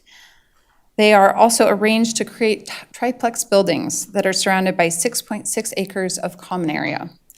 The gross density of the project is 12.3 dwelling units per acre, and that complies with both the multifamily residential 14 comprehensive plan land use designation, as well as the MF2 zoning district that apply to this site. On this slide, you can see the preliminary landscape plan for Five Ridges Village 5 that illustrates the overall subdivision design. As proposed, those lots are arranged to enable 52 triplex buildings. Access to Village 5 will be from Aiden Ridge Way, which is here on the south side of the subdivision. There's also a 20-foot wide emergency secondary access road that connects the southwest portion of the subdivision to Five Ridges Parkway. In terms of the streets, the internal streets are proposed to be private. There's a local roadway that loops around the subdivision. It is designed with sidewalks, and then there is an alley that provides access to internal lots. That alley is not designed with sidewalks.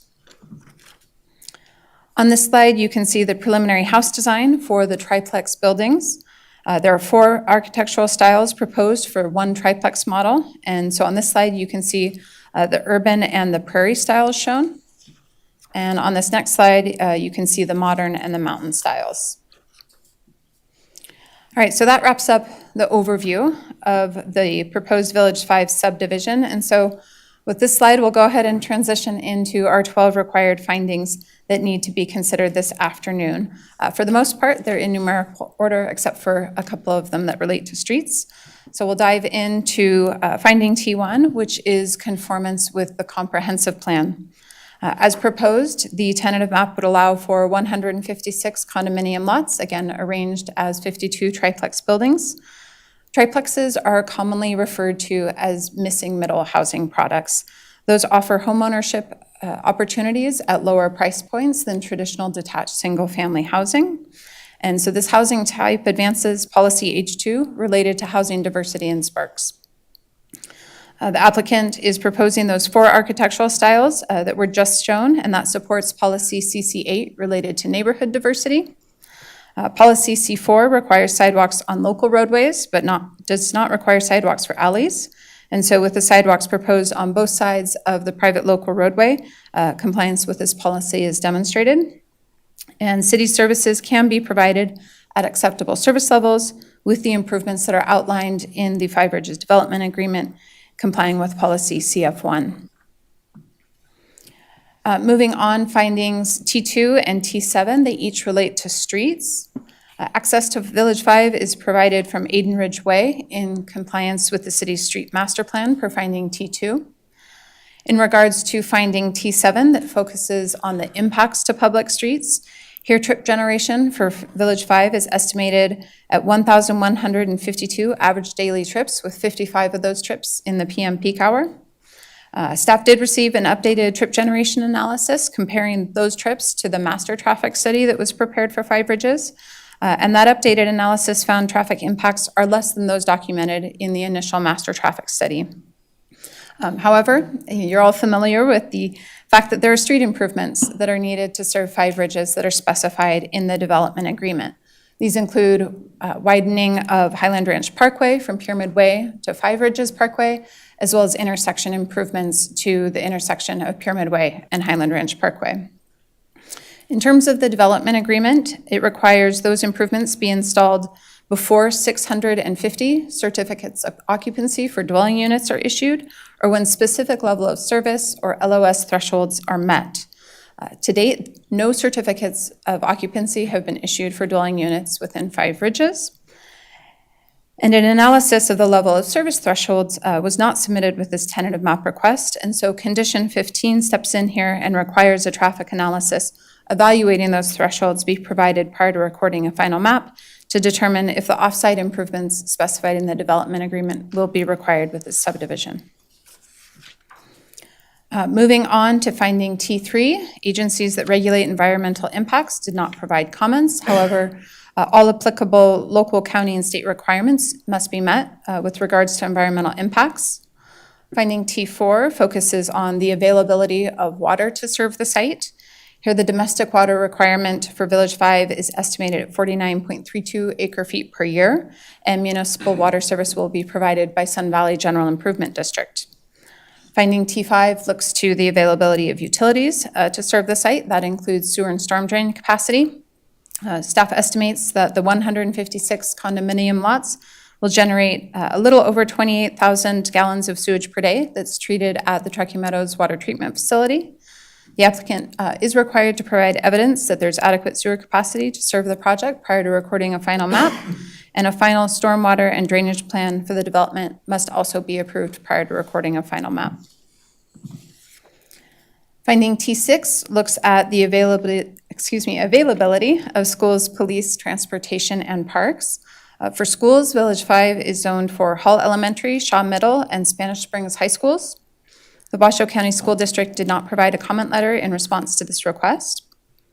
The Sparks Police Department will provide public safety services to the site, and they expressed no concerns with the current proposal. And as just previously discussed, roadway network improvements are needed to accommodate the 5 Ridges project. Those are identified in the DA and will be installed consistent with the requirements in that agreement. In regards to parks, there are no community or regional parks that are planned within the 5 Ridges project site. However, there is a private park serving the residents of 5 Ridges that's located just directly north of the Village 5 project site. Finding T8 addresses floodplain slopes and soil. The lots proposed within this subdivision do not fall within the 100-year floodplain. For slopes, the grading plan is consistent with the approved conditional use permit for development on slopes, hilltops, and ridges that applies to the entire 5 Ridges project site. And Condition 11 requires all of the grading and revegetation conditions in that CUP be satisfied prior to recording a final map. For soils, a final geotechnical report is also required at the time of final map. In terms of finding T9, there were no outside agency responses provided to staff. And finding T10 asks you to consider the availability of fire protection services. Here, the proposed subdivision is located outside of the Sparks Fire Department's 4-minute travel time standard, and so the dwelling units are required to have sprinklers unless they become located within that 4-minute travel time with the construction of the 6th fire station. Finding T11 looks to other impacts that staff has identified in the analysis of the proposal. And here we've identified landscaping and community amenities. Condition 12 addresses landscaping with the requirement that a homeowners association or other similar mechanism maintain the common areas throughout the project. And Condition 20 requires community amenities and their associated operations be approved prior to recording a final map. And Condition 21 also requires that those community amenity areas be served by ADA accessible routes. Finally, finding T12 requires the public be notified of this item. Here, the posting of the agenda for this meeting serves as that notice, and the agenda for today's meeting posted on or before April 18th. The Planning Commission has forwarded a recommendation of approval to City Council for this tentative map request, and you do have a recommendation to that effect on this slide and also in your packets, but I'd be happy to answer any questions that you might have on this particular item. Questions from the council? Comment. Ms. Bybee. I just want to comment on, I think I do for every project that comes forward, that gives us some missing middle housing. So everything condo, this triplex looks super cool, but just that missing middle that we need so desperately. So every developer, every project that brings us condos or townhouses or duplexes that help meet that need, I always have to give a shout out to, so thank you. Mr. Dare?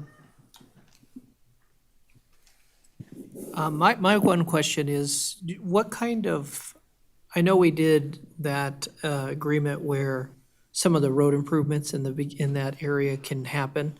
Is there any timeline on any of that? Have we heard any of that? Clarify, are we Hey, talking? I'm talking about Pyramid The Highway. SAD? Yeah, that SAD. Through you, Mr. Mayor, to your question, Councilmember Dare, I can speak to the timing of the improvements in the development agreement, which are really those threshold type requirements tied to the 650th certificate of occupancy. So we can expect it then? Is that the idea? Certainly before then, and the improvements may come online a little bit sooner, potentially, than those triggers in the development agreement. As it relates to the special improvement district, or if there are any specific questions as it relates to that, I would need to defer those to Assistant City Manager John Martini. I just know that's some of the concerns, but I would also echo Mrs. Bybee's gratefulness that we have people looking, these condos, we have a lot of people looking for that missing middle, which is very exciting. Okay, anyone else? Ms. Vanderbilt, do you have anything? No. Okay, with that, I'm looking for a motion.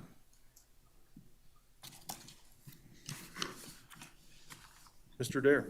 I move to approve a tentative map for 156 lot condominium subdivision on a site approximately 13.62 acres, generally located at the southeast corner of Five Ridges Parkway and Antelope Ridge Parkway, Sparks, Nevada, APN 536-121-05 in the MF2 Multifamily Residential Zoning District, adopting findings T1 through T12 and the facts supporting these findings as set forth in the staff report and subject to conditions of approval 1 through 23. Mr. Anderson? I'll second the motion. Okay, I've got a motion and a second. Any further discussion? Seeing none, please vote. Ms. Vanderwell? Yes. Motion carries unanimously. Thank you, Sienna.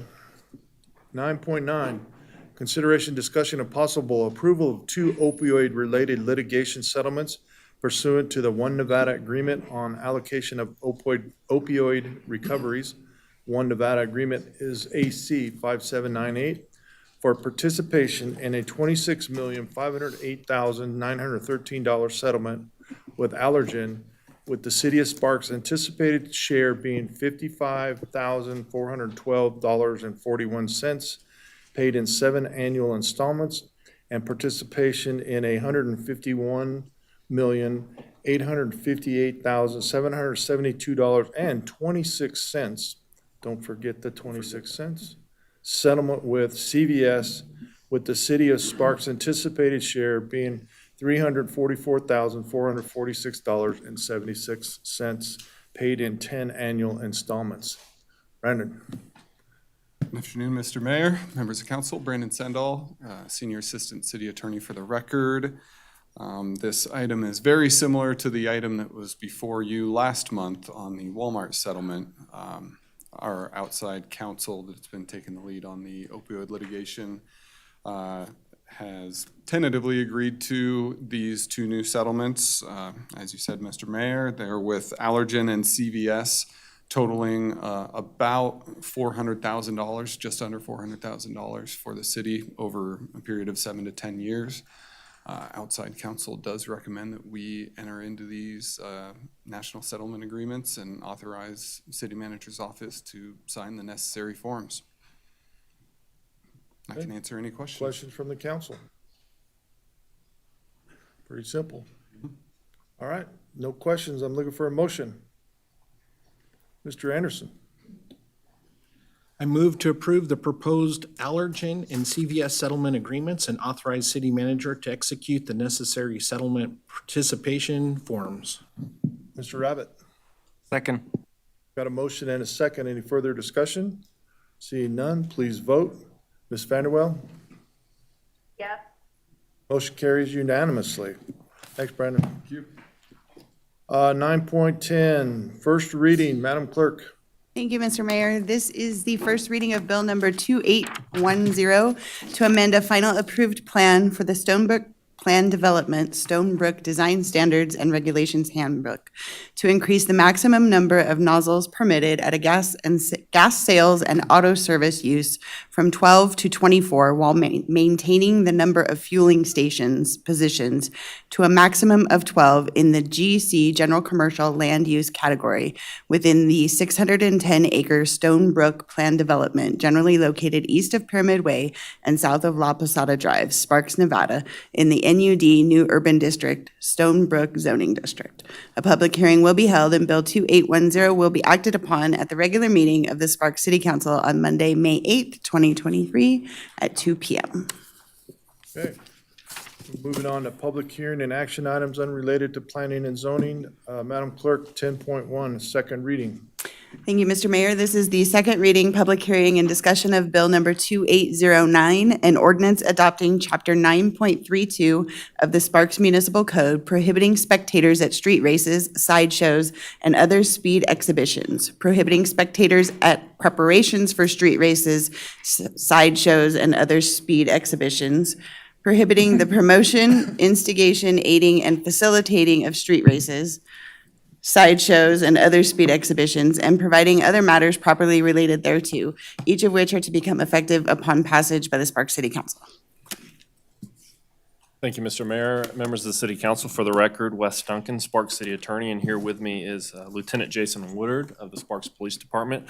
We're here to present Bill number 2809, which is an ordinance that would adopt a new portion of our law that would prohibit spectators from attending street racing events, sideshows, and other speed exhibitions. So as you know, lawyers can tend to be wordy and talk a lot. So I'm going to go with the old phrase that a picture or a video is worth 1,000 words, and I'm going to have Lieutenant Woodard show a recent sideshow with spectators that occurred here in our community to illustrate the problem. Good afternoon, Mr. Mayor, members of council. For the record, Lieutenant Jason Woodard of the Sparks Police Department. This is a sideshow that occurred late summer of 2022. This is in the jurisdiction, or this is in the intersection of Lakeside and McCarran. While this wasn't directly within the limits of the city of Sparks, this group of individuals later moved throughout the city of Sparks and the valley with these same types of issues. So you can see here at the intersection, this is a good example of the type of assembly that you will see. And then you'll see the type of activity going on here. You can see the car in the center here of the intersection. The intersection is completely shut down. There's an individual hanging out the passenger side of the vehicle, hoping to be a projectile, I think. And creates a ton of safety and traffic issues, as well as some other problems for us from an enforcement standpoint. Most commonly when we respond to these, the crowds are uncooperative and are hesitant to disperse. I'll show you another video here. This is one of the other issues that occurs. This is just a passerby trying to get through the intersection. The crowd turns on their vehicle and begins to cause some property damage and attack the vehicle while they're working through the intersection. And lastly, this is just a still photograph so you can see what we're talking about with regard to the size of the crowd. And they assemble very quickly, and again, they're very hesitant to disperse. And so I think, again, for the record, Wes Duncan, so I think what we've really seen is we've seen a growing amount of sophistication and coordination with these street racing activities. And I think one person aptly put it that if there's no audience there, there's no accolades, right? So one of the things that we're trying to do here with passing this ordinance is to give law enforcement the tools to be able to arrest spectators who are joining with that intention to be there at a street racing exhibition, and also arm our prosecutors in our office with the ability to prosecute these cases. We really believe that this is very much a danger to the community in the sense that, as you saw, people are getting very close to vehicles moving at a high rate of speed, and we want to try to prevent someone getting seriously hurt or God forbid, being killed here in our jurisdiction. So really, this ordinance is aimed at deterrence and also giving law enforcement in our office the tools to deter this type of behavior in our community. I stand by with any questions that you may have about the specific ordinance. Question from the council. Mr. Dare. Yeah, do any of our other jurisdictions have anything like this in their thing? Are we catching up to them? Are we leading the way, or are we on the same page? For the record, West Duncan. So obviously the jurisdictions in the region have different ordinances, county code, to try to prohibit the speed racing and the street racing, sideshows, and speed exhibitions. My understanding, and correct me if I'm wrong, I believe Reno has a spectator ordinance. That's correct. Is that correct? They have a spectator ordinance. But one of the things that we're seeing in the staff report, we detailed the amount of enforcement that is occurring here. We enforce the laws jointly, right? We team up with Nevada State Police, Washoe County Sheriff's Office, the Reno Police Department, the Sparks Police Department, and we join forces to try to enforce this because like Lieutenant Woodard said, they'll move from different parts of the region, right? It'll maybe start in Reno. And I had an opportunity to go out and observe this and be on an operation. It's just amazing. You'd be astounded at the amount of vehicles and people that show up at these incidents. The other thing that's been alarming is that they'll actually shut down public roads. They'll take over private businesses, parking lots, everything from Walmart to Target to Best Buy. And they'll move about the region. They go into our industrial region here in the city of Sparks. And so while they're moving, we want to be able to have the ability in our jurisdiction to say that we don't tolerate speed racing in this community, and we'll use every bit of the resources that we have to prosecute and arrest you if you're engaging this, to keep the community safe. So you really want to have the whole region having these type of ordinances so that we can enforce it anywhere where street racing occurs. Well, I want to thank you for bringing this forward. I think it's crucial that we keep our community safe, and these kind of things only become more problematic. But I do agree. I think if there's a way or anything we can do to help make this a regional thing, if they can just go over there and do it, then we're going to have a hard time stopping anything. But thank you. Spivey. So do we currently prohibit the actual street racing and exhibitions, and this is in addition to it? We'd have the authority to, it would give us a municipal code for the spectators. Like you said, I totally agree. I mean, if there's no audience there, that they're there for the audience. And then, of course, the danger to everyone is serious. So would it be, is that really our intent? And then what are the levels of, is it a misdemeanor? How many times you're cited? Kind of, is it graduated, depending on how many occurrences, graduated as far as how serious, can it become a felony? So specifically to answer your last question, so this ordinance in place for the spectators is a misdemeanor. Obviously, if there's other felony crimes that are being committed at the scene, then they can be arrested on those. Those offenses would be sent to the district attorney's office. We want to be able to use the tools, because right now, as it stands, if you are street racing and there's a bunch of spectators that are coming to that, we can only enforce the law against the street racers. We don't have the tools for the spectators. This arms us with that ability to use deterrence and get the message out. And the message should be very clear. The city of Sparks isn't going to tolerate spectators at these type of events because it's a public safety, or the people that are actually engaging in the behavior. So this helps us in that joint and regional effort to try to stop speed speed exhibitions and street racing in our jurisdiction. So it starts as a misdemeanor. If you see the same people there and they've already been cited as a misdemeanor, can it escalate to the seriousness of the citations? Or are we just keeping it at misdemeanors for right now? So in this, the way this ordinance is laid out, it will continue to be, it will continue to be a misdemeanor because again, our office can't escalate and enhance them to prosecute them as gross misdemeanors or felonies. But certainly if a person is a multiple time offender, that is something that will be brought to the attention of the municipal court judge, and the way that the punishment is weighed out in that for multiple time offenders usually weighs towards a more stiff punishment as a general matter. Anyone else? Okay. Well, this is a public hearing, so I'm going to open it up to the public. Anyone in the public wishing to speak at this time? Come on down, Ms. Weatherby.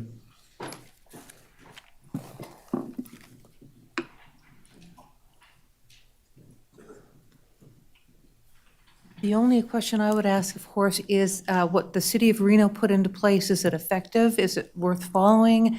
Are there some holes in that? And I would also, if I had the opportunity, I would find out if I threw nails in front of the tires of that car, would that be a misdemeanor on me? Because I would try to stop what was going on. Okay, and that's all I have to say is the city of Reno, is their plan effective so that it could be implemented? Okay, thank you. Okay, anyone else in the public wishing to speak? All right, we'll bring it back to the dais. I'm looking for a motion. Ms. Bybee. I move to adopt Bill 2809, an ordinance adopting Chapter 9.32 of the Sparks Municipal Code prohibiting spectators at street races, sideshows, and other speed exhibitions, prohibiting spectators at preparations for street races, sideshows, and other speed exhibitions, prohibiting the promotion, instigation, aiding, or facilitating of street races, sideshows, and other speed exhibitions, and providing for other matters properly related thereto, each of which are to become effective upon passage by the Sparks City Council. Mr. Anderson. I'll second that. Got a motion and a second. Any further discussion? Seeing none, please vote. Ms. Vanderwell? Yes. Motion carries unanimously. Thank you very much. Madam Clerk, 10.2, public hearing. Thank you, Mr. Mayor. This is public hearing consideration and possible approval to retain Hutchinson and Steffen PLLC as special counsel to represent Sparks firefighter Timothy Egan in Maureen Hegholm v. Timothy Egan, case number CV23-00545 at a rate of $175 per hour. Good afternoon, Mr. Mayor, members of council. For the record, my name is Barrick Potter, Senior Assistant City Attorney. We have already discussed this matter in our attorney-client session, but I'm more than happy to answer any questions. Any question from the council? Okay, seeing none. This is a public hearing, so we're going to open it up to the public, and I have Mark, and help me out, sir, with your last name. Begholm. I wasn't sure if the H or the V was silent. You got the H. Thank you. I just wanted to come down today to express my opposition to this bill and the concept of providing, the city providing any defense for Fireman Timothy Egan. I mean, I think you all received a copy of the package after what happened, and I think it's pretty clear in the video that he violently assaulted an advanced age woman who's a very vulnerable person to begin with at that age. It's not, I don't understand why he inserted himself as he did directly into her personal space, other than maybe to agitate the situation. But it became pretty apparent in that video that he physically grabbed a hold of her, held his leg out, and lifted her up and smacked her head first into the concrete alleyway floor, resulting in a pretty traumatic head injury for her. She's still suffering through a lot of issues, but that's beside the point. What he did, I'm surprised that it would be even considered, that the city might consider his defense at the taxpayer's expense. for an egregious, to use your term, Wes, from the meeting we had, an egregious act that should never have occurred. I have no explanation for why that would have happened, but any man that would attack an elderly woman that way, I just needed to come down here and express my opposition to that. Yes, she's my mother, but any senior of that age being attacked by a much younger person, a man of considerably more strength, I don't understand why there's even a question. It's pretty well indicated in the video what occurred that day.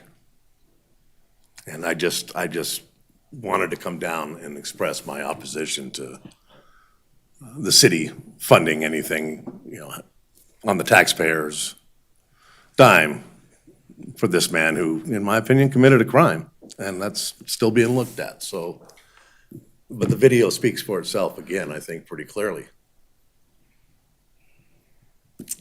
Thank you, sir. That's what I wanted to say, thanks. Thank you. Gayla, I'm gonna ruin your last name too, I apologize. My name is Gayla Willett. Thank you. My mom is Maureen Vegholm.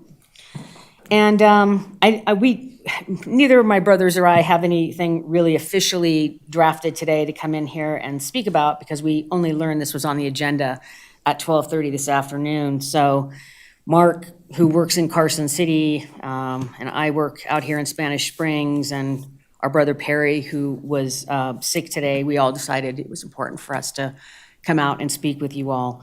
I want to start by stating how my brothers and I recognize that there are very good men and women that wear the uniform. We're a family that believes very strongly in that. It's been very difficult for us, this whole experience, probably because of that and how we feel about that. And it has been almost disillusioning to us to have experienced this, and it's surreal. So there was an article that was printed recently, not at our pressing. We have not discussed this with any media outlets. We have made you all aware of this. But nonetheless, it was discovered. And so it's an article that was written by the Pinion Press. So I'm going to read to you a response that I wrote about this that really explains how I feel about it. My nearly 85-year-old mother is the cat lady who was assaulted by a fireman paramedic in this video. And the headline on this article reads, "The cat lady in Sparks gets a leg sweep and a lump," by the Pecan Press. On a frigid late afternoon on December 8th, 2022, in Sparks, Nevada, the only transgression my mom committed was feeding homeless cats in what had been a particularly brutal winter here in northern Nevada. And the last time I checked, being kind to animals was not a crime. To the contrary, I thought firemen used to come out and save them from trees. It seemed to me the world could use a little more kindness and love. My mom's hobby of caring for homeless cats may not be like everyone else's, but it is hers nonetheless, and she has passed this love of animals on to me and my brothers, and I will never make apologies for demonstrations of kindness in any form. Our mom was a hardworking single mother whose fingers bled so that she could raise and provide for her children. Life was not always kind to her. And my brothers and I are forever grateful for her sacrifices and resilience so that we might have a life that she has not. And thanks to Mom's sacrifices, Mark, Perry, Brian, all of our children and grandchildren have that life. We were also raised by Mom to respect the uniform and service, and many in our family have served. You might imagine how difficult it has been for us to watch this video and face the harsh realities that these agencies, the fire, and in some cases, the police department, represent in that this is our community. It seems inconceivable that any man, let alone one who is sworn to help others, would do this to an old woman. Need to wrap it up, Galen. It seems inconceivable that the police would protect him, yet that is exactly what happened. Although the Sparks Police Chief ultimately withdrew the citation against my mother. I am not certain which is more egregious, that the on-duty fireman manhandled my elderly mother and told a horrible lie afterwards, or when the 911 call came in from my sister-in-law seeking medical attention for Mom, the fire station number 1 battalion chief refused to send Sparks Fire to assist. This is documented on body cam footage. That's a gross dereliction of duty, in case Thank you, anybody doesn't Galen. understand that. Appreciate it. Appreciate your comments. Okay. Anyone else in the public wishing to speak at this time? Ms. Weatherly.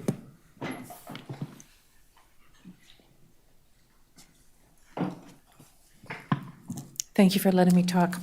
What I will say is that I am in a situation that's kind of similar to this, and it boils down to who's going to pay for what, right? The HRA Homeowners Association that I'm in has, I think I've mentioned this before, I'm exhibiting bad behavior.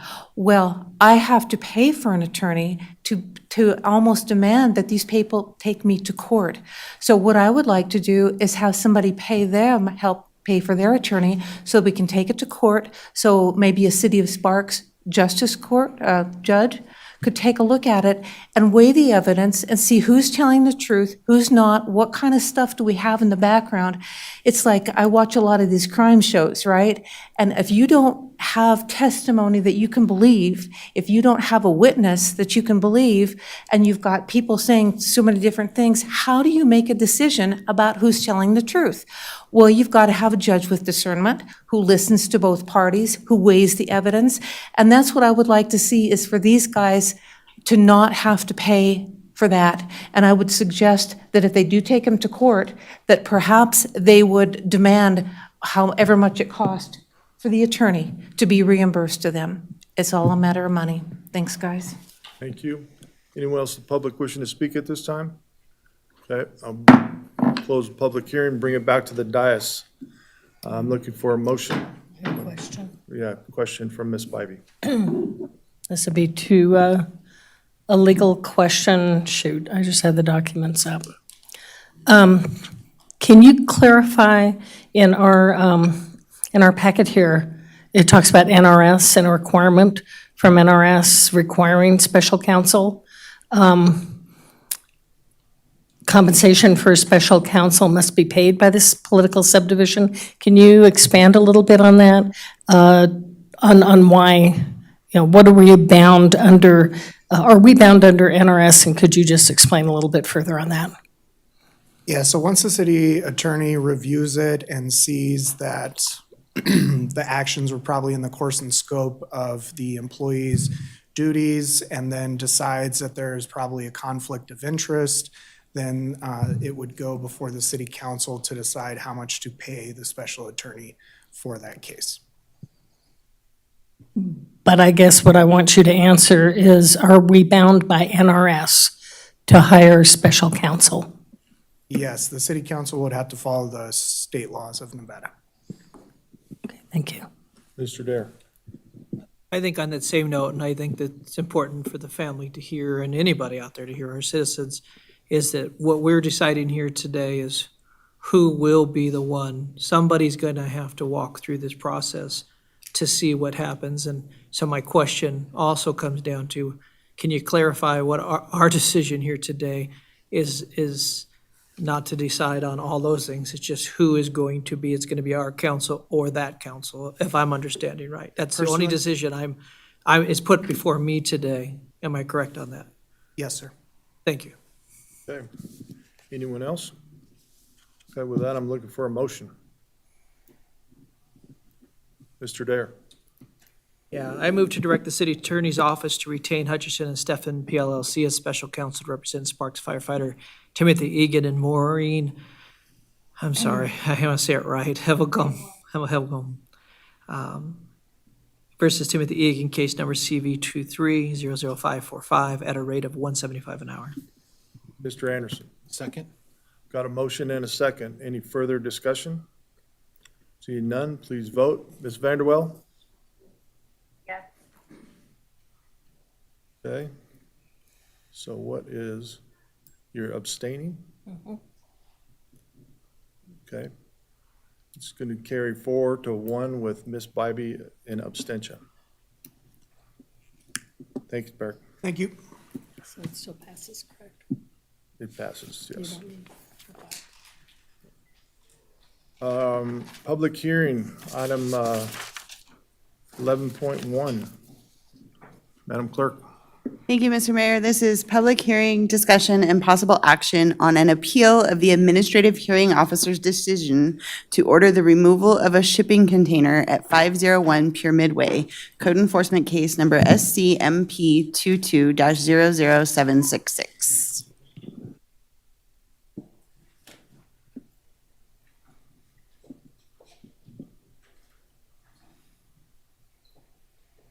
Mr. Mr. Rundle. Mayor, thank you. Jim Rundle, City Planner here on this case. As the clerk just outlined, this is for a case at 501 Pyramid Way on an appeal of the administrative hearing officer's decision. On the screen in front of you is a site plan or vicinity map of this parcel outlined in red off the intersection of Pyramid Way and E Street. Give the city council and you, Mr. Mayor, some background, and those in the audience. In June of last year, 2022, a business license inspection occurred after a business license was applied for to conduct business at the parcel I was just identifying to you. Per our policy, the Code Enforcement Division goes out and inspects properties applying for business license for compliance with the municipal code. In September 2022 or so, the appellant contacted the city and through discussions on the phone identified that they were aware of the violation, that we were holding up the business license and trying to coordinate with the business owner. We issued the business license and indicated we would turn it into a code enforcement decision, just trying to work with the citizen to get business going, and assumed we'd take care of the issue at a later time. In October of 2022, the appellant here today appealed the code enforcement violation, to which staff scheduled a meeting in front of our hearings officer, and that was conducted in December.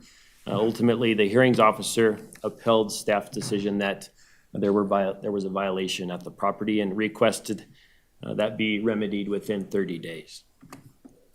In January,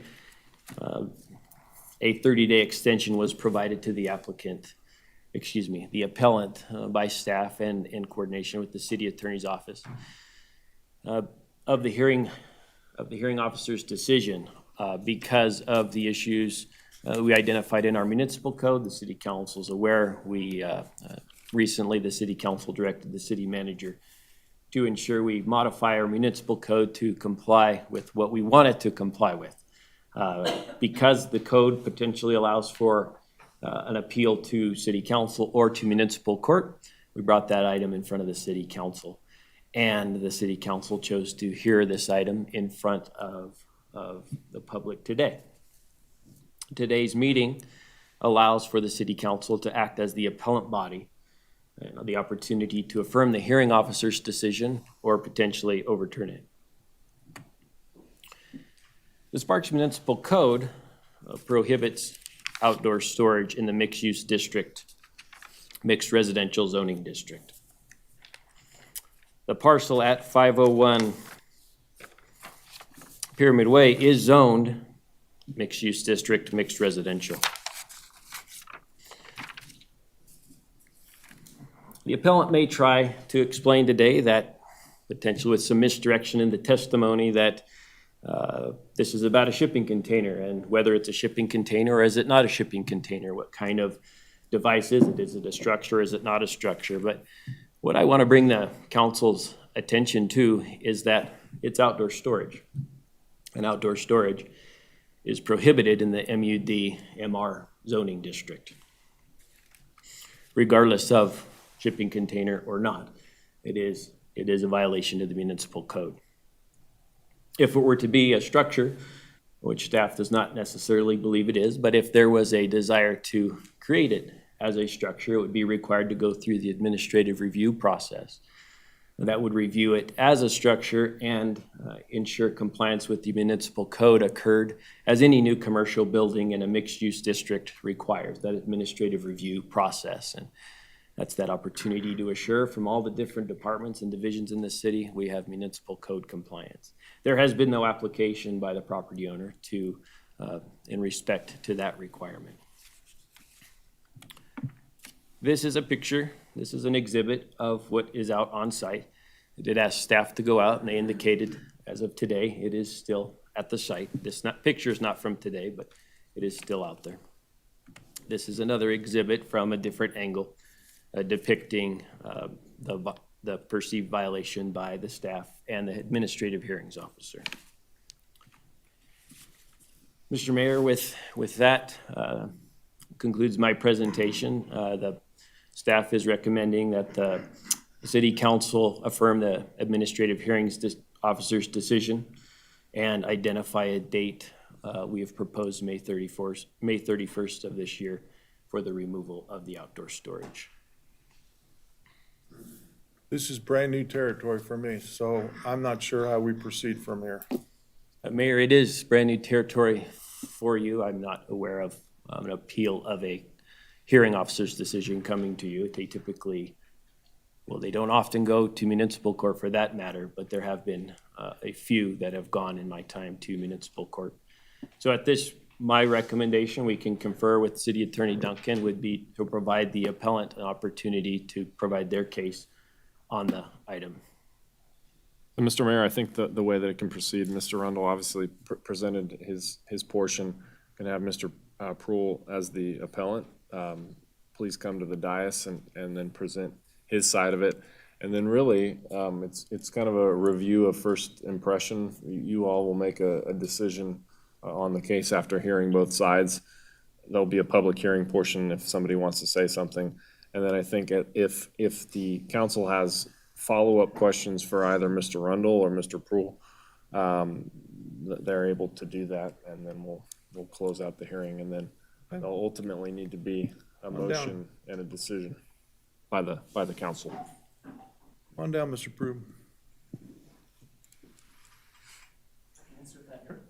You help him out with that, Jim? Yes.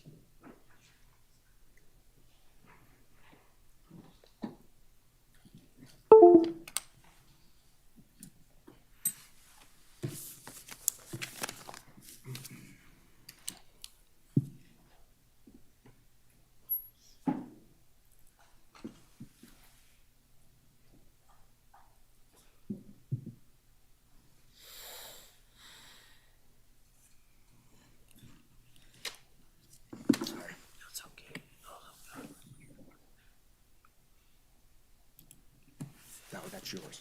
Oh, okay, I thought it came up. Not gonna do your job for you too. Right?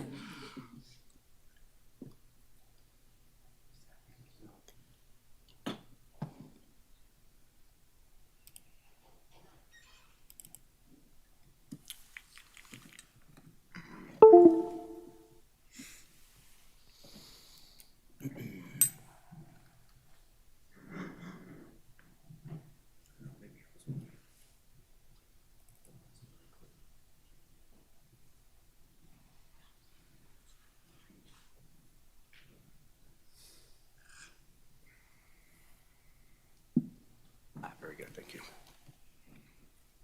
Yep.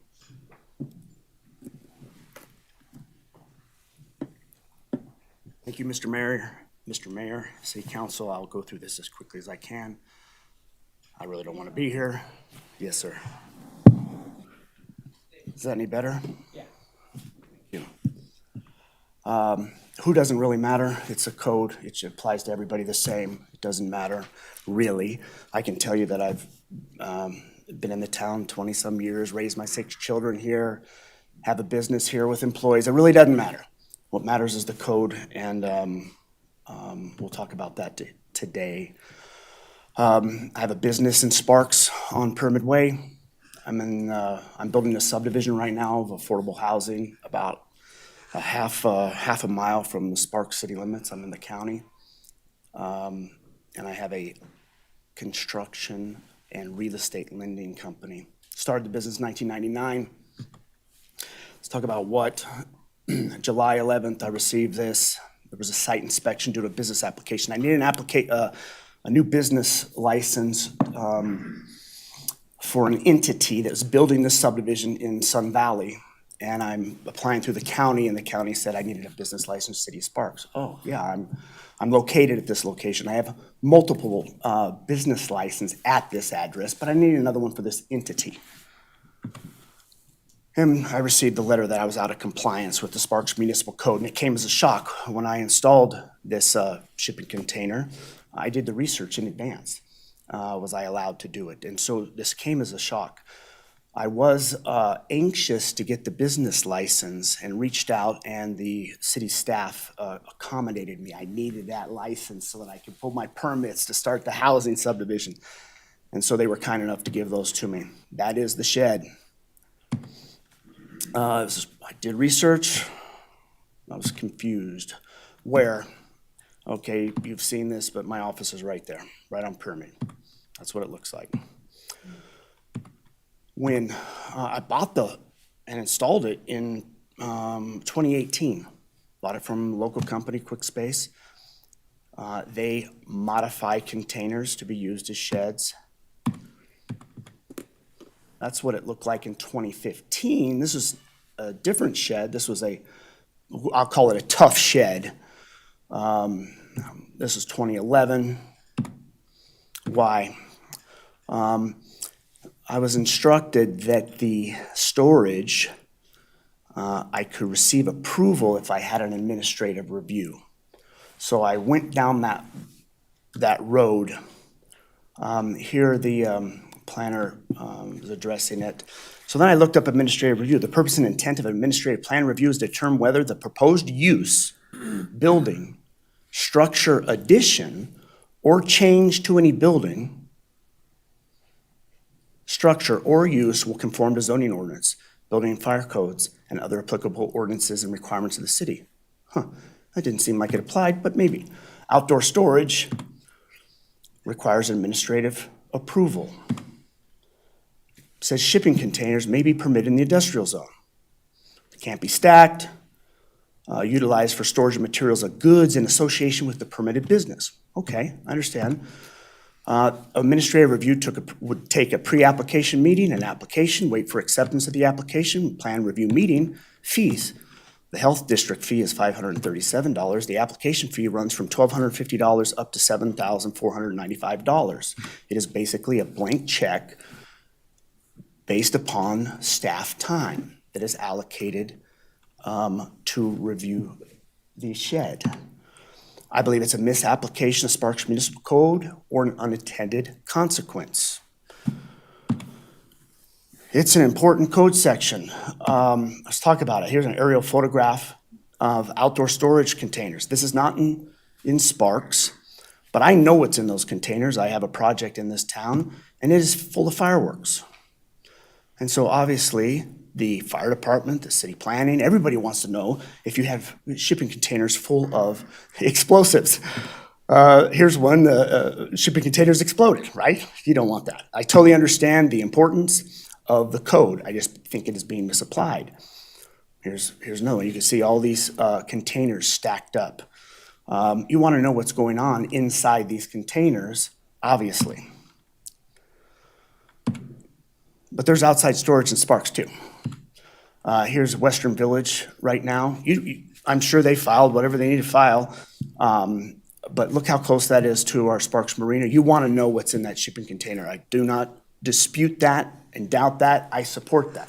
If you didn't know, if the city didn't know what was in there, they would be remiss. Here at the Sparks Police Department, you have a number of shipping containers. There's probably full of ammunition or flashbang or something else. And we want to know what's inside that for safety, especially when you have so many of them.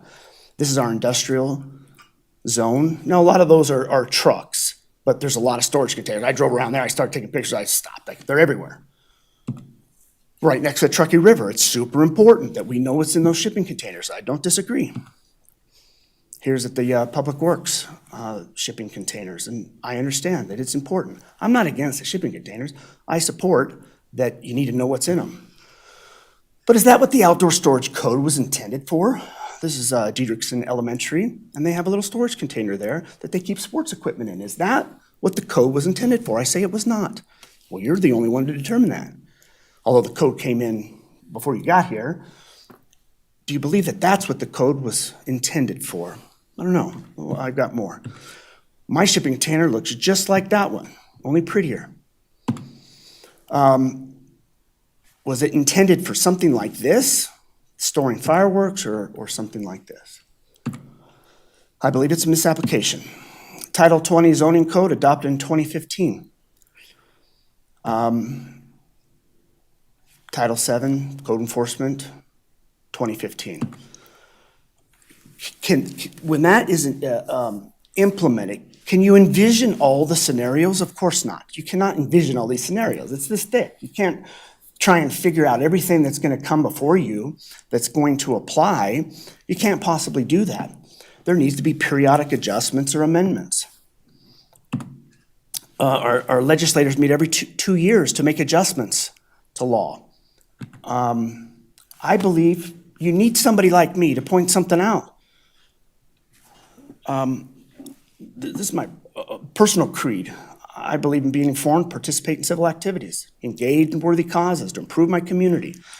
So when I thought that I was in compliance and then I received a notice that I'm not in compliance, I was shocked. When I did the research, I think I am in compliance. I don't believe that they are addressing it properly. And then what do? I feel like I have an obligation. I feel like it's my responsibility. I wish it wasn't adversarial. I typed in as I was preparing this, I don't want anything adversarial, but that's part of our country here, is things are adversarial, and we go back and forth and describe it and discuss it and pitch ideas and explain situations, and we use our common sense and we make adjustments. When I thought about this, every time we decide what to watch on TV as a family, it's an adversarial system. We are discussing what's for dinner and what's going to be on TV. I don't mean to be adversarial. I hope I'm not coming across that way.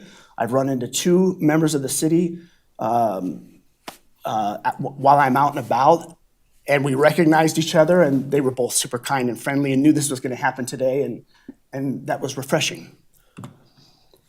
This appeal should be in front of you, not in front of a judge.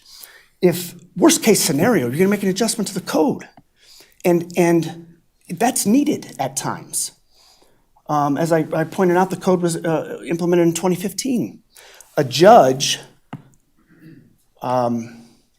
hearing this could make no adjustments to your code. I suspect you'll make some adjustments, and maybe something will happen that'll be for the betterment of our city. And that's why I was so vociferous about being in front of the city council. Housekeeping, real quick, de novo relevance. This hearing today is supposed to be what's considered de novo. But the city, the instructions you're being given is to affirm or reverse the decision of the administrative hearing officer's order to remove. In all reality, your code says, these 2 sections says that it's de novo. I had to look it up. De novo means from the beginning, anew, start fresh. So you really shouldn't be reversing the decision or affirming the decision. It is a fresh look. The old administrative order shouldn't be considered, referenced, or given weight to. Your code addresses this, and I'm just going to cover this really quickly. It's super important that I have this protection called de novo. It's a fresh examination of the facts without preconceived notions or bias. It ensures due process and review of the issue independently. It is you that are on the diocese today that will address this without influence from previous decisions. You have to look at it and say, is this what the code was intended for? Should that have been cited? Shipping container designation, let's talk about that real quick. Man, there's all kinds of shipping containers. I did the research. I received a violation, it says outdoor storage of shipping containers, and also another violation in October regarding accessory structures. Let's talk about the storage container. Outdoor storage Conexpects a permitted industrials area. So I contacted an attorney that would be considered an expert witness. He specializes in international marine container shipping industry. And he says, in its current state, it no longer qualifies or can be used as a shipping container. So, I'll go on, I'll come back to that. Shipping containers have ISO standards. That is a repurposed piano. It is no longer a piano. That's a repurposed bicycle. That's a repurposed gravel pit. That is a repurposed shipping container. It does not qualify as a shipping container or Connex box any longer. Let's talk about accessory structures. Accessory structure. The corrective action I was given is please ensure your accessory structure complies with all aspects of this chapter. Okay, so I do the research. Here's the letter from a planner, the accessory structure located on, gives my address. Must be reviewed and approved through the administrative review process. That's that blank check that I showed you earlier that could cost up to $8,000 if I asked too many questions. Well, under accessory structures, it says, this section applies to location of any accessory structure, okay? Then it says accessory structures are permitted if they are incidental to and do not alter the character of the premises in respect to uses permitted in the district. So here are the different districts that have been established by the city of Sparks: residential, commercial, tourist, professional, industrial. Well, ours is mixed use. And this says it's allowed as long as it's incidental to and does not alter the character of the premises. Is anybody in the city of Sparks making a claim that this storage unit alters the characteristics of the MUD-MR district? Is anybody saying that? I haven't heard that. Nobody's saying that. They're saying that it is a shipping container, which it isn't any longer. It was one. It's not anymore. Quick Space cuts them up and sells them. Go on. One story, down here at the bottom, one story, detached accessory buildings used as tool and storage sheds. Hold on, storage sheds. Is outdoor storage not allowed? Outdoor storage is allowed. Playhouses, gazebos, arbors, and similar uses that do not exceed 200 square feet do not require a building permit. So I don't need a building permit because it's under 200 square feet. Now, if I had a lot of them on my property, or there was a lot of, if I was storing fireworks and I could blow up the town with it, I understand that. It's under 200 square feet. I could build it out of, I started to say I could build it out of chicken wire, but that would be, that's that other line that says, does not alter the characteristics. That would alter the characteristics. I don't believe that my storage sheds alter the characteristics. Doesn't exceed 200 square feet. I'm allowed an accessory building in any zone, according to your code. Does that mean I could have that? Tough shed? It's accessory building under 200 square feet in any code.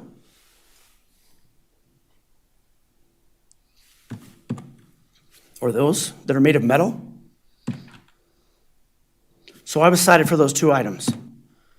The outdoor storage of shipping containers. These are my thoughts. Outdoor storage is being misapplied. Shipping container does not apply. Structure is no longer a shipping container related to accessory structures. My accessory structure is incidental. It doesn't alter the character of the district. I haven't heard that. I haven't heard that claim. Under 200 square feet, it's not a permit required, and I'm within my setbacks. I'm allowed under the code.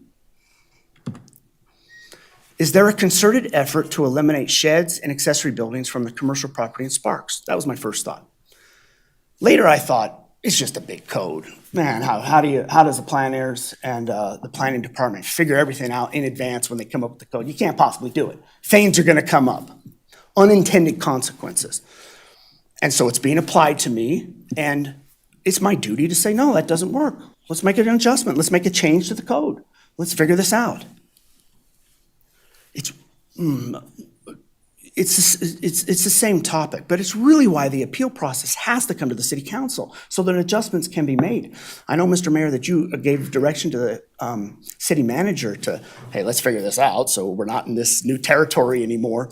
I want you to be in that territory more often, not to the municipal court. One, it's confusing, and how do you do it? And I wasn't given any instructions. There really is an appeal process through municipal court. Only one person has done it since it's been around. It's too scary for most. Not that this isn't scary. My heart rate, my little phone, my thing keeps telling me my heart rate's going up. Is the city of Sparks applying somebody's preferences rather than the municipal code? Well, there's only really couple options. Here's my property at 501 permit, here's 445 permit. When the code enforcement officer came out to my property, we start chatting, he says, hey, that's not allowed, why isn't it allowed? He tells me, he says, well, maybe it should be out of wood. Because it's a shipping container. I said, oh, like the one across the street, like that one. So that's directly across the street from me. A few days later, a week later, 2 weeks later, that shed disappears. I call up the neighbor. I say, hey, man, what happened to your shed? Bishan is his name. Bishan says, oh, I got cited by the city. I just moved it. Okay. So here's his citation, or his letter. Says there's a violation. No code is cited. Says you can't have a storage shed.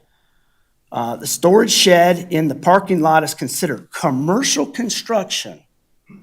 Really? A storage shed? Commercial construction? Is that what was meant by that? That must be permitted by administrative review. That's that blank check that I talked about earlier. So here they're not being allowed an accessory structure. And he's probably smarter than me. He just moved it around the corner. I looked at it and said, I'm not in violation. I'm not moving it. Unless I'm found that I am in violation, but I don't think I am. So I don't believe it should be considered commercial construction for a tough shed that's in his parking lot. It says it can't be in the front yard. It has to be on the side yard or in the backyard. I've been all through the code. It shouldn't. Here's another. In his citation, it says neither an approved administrative review or building permit is on record. You don't need a building permit. So there's either one of two things. There's either a misapplication, unintended consequence that's being applied to me for my shed, or it's enforcement of preferences rather than codified code. It may be preferences. Someone may say, hey, this is the Victorian Square. We don't want those things down here. Get rid of them. Find something in the code and cite them and get rid of them. That could be happening. I don't know. It's either that or they're just misapplying. And the way the situation is, it's adversarial that I have to speak up and come before you and demand a hearing and seek changes. Shipping container code should not apply. My structure qualifies an accessory structure allowed under the current code. Thank you so much for your time. I'm available for questions. Questions from the council?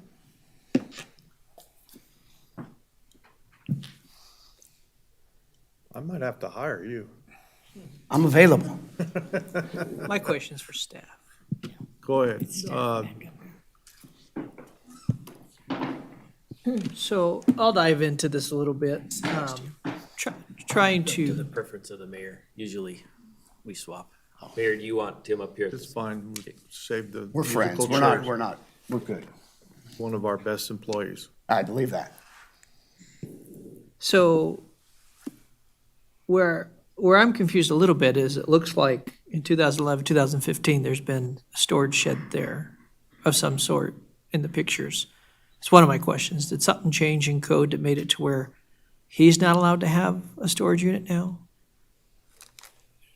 According to the pictures that he just showed us. Councilman Dare, there was some noise and I misheard you. Can you ask me again, please? Yeah, I'm sorry about that. So according to the pictures I saw, 2011, 2015, there was a storage unit there, and I'm assuming they're accurate. There's no reason they wouldn't be. So if that's right, so all of a sudden, did we change code and that's why they're not allowed there anymore?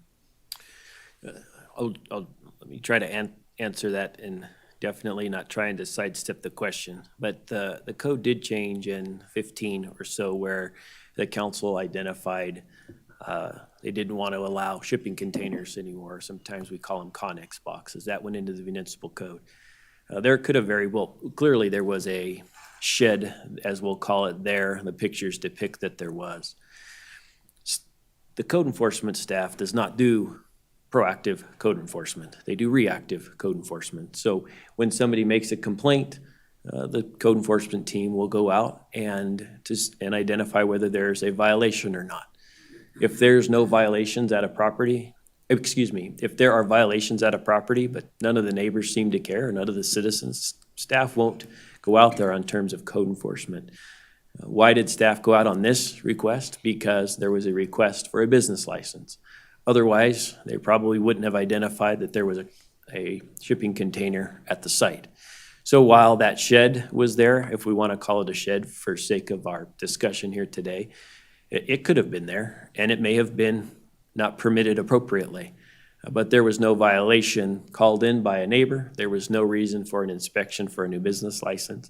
Or we may have not been doing them at the time because due to staffing constraints, there was a time where we had to do reduced service levels, and one of the things we did not do as a agency was inspections for business licenses, and it could have been in that period as well. I don't know how it got that shed got there, or whether it was okay or not, but we don't have, because the property is zoned mixed-use district, which is a commercial designation. Our municipal code in the administrative review section says any new construction on a commercial parcel, which we would deem this commercial, requires that administrative review. That does not necessarily apply to a single-family residential area. It is exempt from the administrative review process where someone puts a shed in their backyard and just simply complies with the setbacks. It's less than 200 square feet, no building permit is required. There are differences for commercial construction as to residential components like adding a shed in your backyard.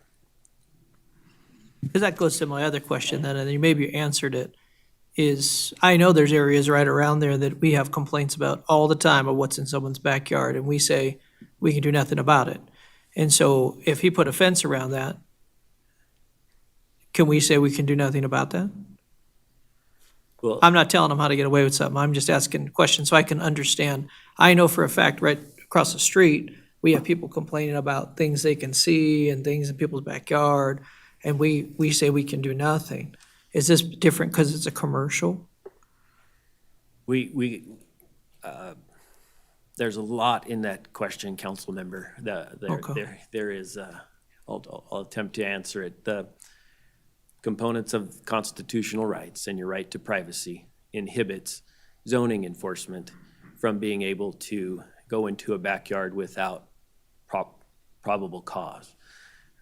Probable cause doesn't typically go so far on a single-family residential as allowing a code enforcement officer to go through your back gate as potentially a public safety issue with a fire inspection or police inspection may provide for. The code enforcement team, for the most part, does their inspection from the public right-of-way. If you can see it from the public right-of-way, then it tends to be a violation, to which this one you can see from the public right-of-way. If you were to install a fence around it, as you indicated, a fence would probably be 6 foot tall and not screen the item that is up for discussion today, and they'd still be able to determine from East Street that that is outdoor storage on a commercial property and is not permitted in the mixed-use district, regardless of what the item is or not. So would it still be a violation? Probably. Okay. Those are my main two thoughts. I'll open it to the rest. Mr. Anderson. Yeah, I have a couple questions for you, and I guess before I start out, I just want to say, my business, we've used storage units for temporary outdoor storage. They're efficient, they're secure, they're great. And so with that being said, I just want to make sure I understand some of the things that we talked about here. Is there a difference between, we saw some photos, one of them Western Village, I know that's temporary storage, but is there a difference between temporary and a permanent type storage as well? Yes, Councilmember Anderson, you'll also find them at Legends, at the Target, if you'll call it the Target parking lot out in front of Buffalo Wild Wings. You'll find them at Walmart in Sparks and in the Western Village. I can confirm that Walmart and Target both had temporary use permits with associated building permits for tenant improvements that they were doing in their buildings and needed to utilize our flexibility to store their materials from inside the building to the outside while they completed those tenant improvements. But we did have approved building permits, and they did receive approved temporary use permits for certain amounts of time to be able to utilize those shipping containers for temporary storage. Additionally, the appellant identified the city of Sparks has those at the police department and over at our public works facility. Through coordination with Director Drinkwater and our police chief and fire chief, we have asked, or we are coordinating movement of all of our Connex boxes, the city of Sparks, off of the sites that they're not permitted on based on our municipal code. If you want more direction or more information on the specifics of that, Director Drinkwater can provide that. But there is a coordinated effort to remove those from where we took a look at ourselves and identified, hey, we're in some violation of these. Let's get these moved, and he can speak to the timelines on those, council member. Oh, that's good. I appreciate you explaining that process, because I was a little confused by that as well. Sure. And can I add one more thing, Sure. council member? We appreciate that the appellant in this case, as they indicated in their testimony, they were unaware of the violation. So staff didn't necessarily say it needs to be gone by tomorrow. And then ultimately, the hearings officer provided some time for it to be removed as well. As the city is coordinating on removal of movement of those shipping containers, it does take time, and I'm aware of that. So I don't believe there was ever an indication that it had to be gone by tomorrow. Okay, thank you. So one more question, if I may. I just kind of confused with the appellant's neighbor at 445 Pyramid. It was my understanding, if it looked that style and it's a shed style, that would meet the requirements, and I'm confused about why they were in violation. And council member, if you'll allow me to speculate, and because I was not prepared to talk about the neighbor's property today, but that neighbor's property is a commercial property. It's also zone mixed use within the mixed use district, MUD. That is a commercial district in the city of Sparks. Our municipal code requires for new commercial construction. And while we may perceive construction to be someone out there pushing up walls, new construction could be something you buy and place on the property as well. That is commercial construction, and that requires the administrative review process at the city of Sparks because it's a commercial property. Very well what occurred, and again, I wasn't prepared to talk about this, but connecting dots and being here long enough, Mr. Prue probably made that. The officer took that as a formal complaint. Again, they do reactive enforcement, and probably created a case, went out and provided that property owner that was identified in the appeal today a letter that said that structure did not have a an administrative review associated with it. If they wanted to go through the administrative review process, it may be that we would find a way to approve that structure that was there. There is a fee associated with it. Development Services runs out of the enterprise fund, and those require the fees. When Mayor Lawson was a council member, he helped to ensure the public was treated fairly, and it's a time and materials basis with an amount not to exceed, so that you can't run up the fees on something like that.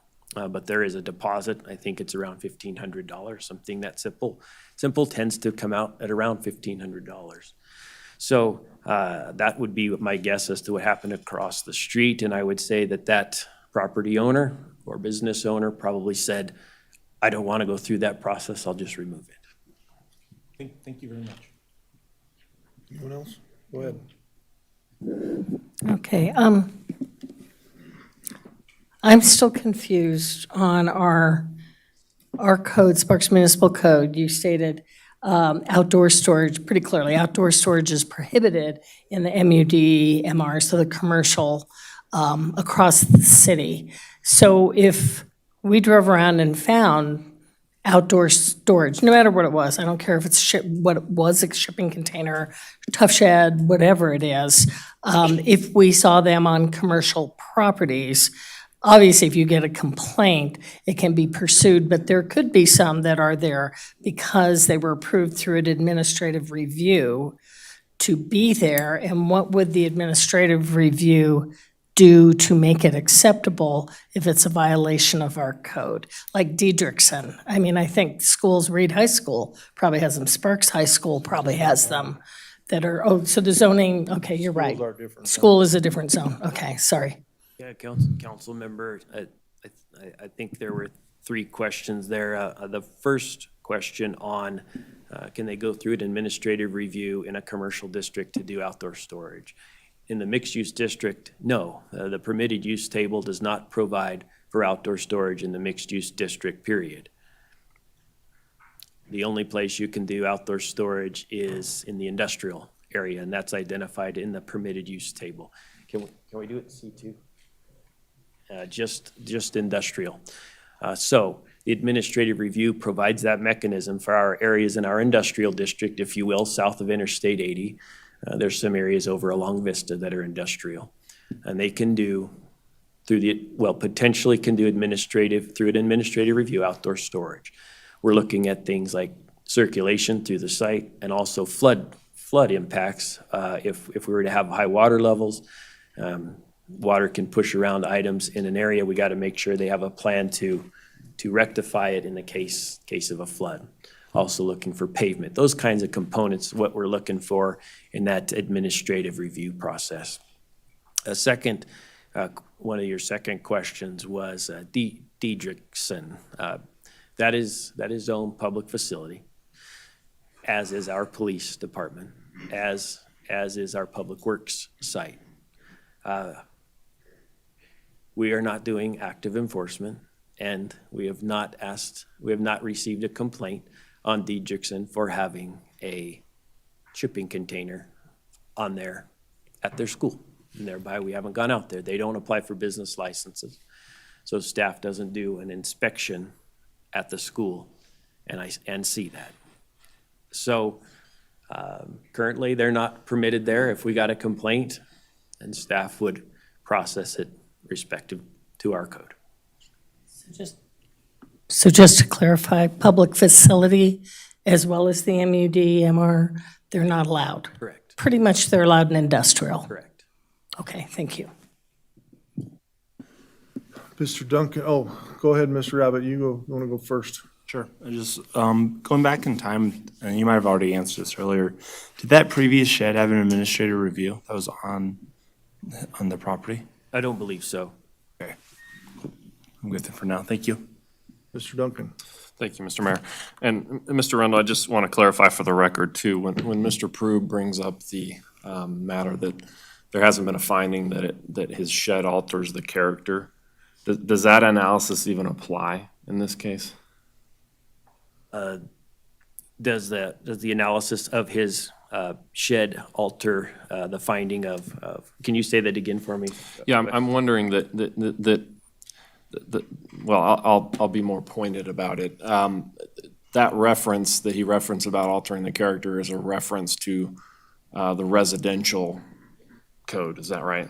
Understand the question. It does not matter because the requirement would be it would have to go through the administrative review process to which that has not occurred. And so the finding of altering the character then is something that is done in the residential.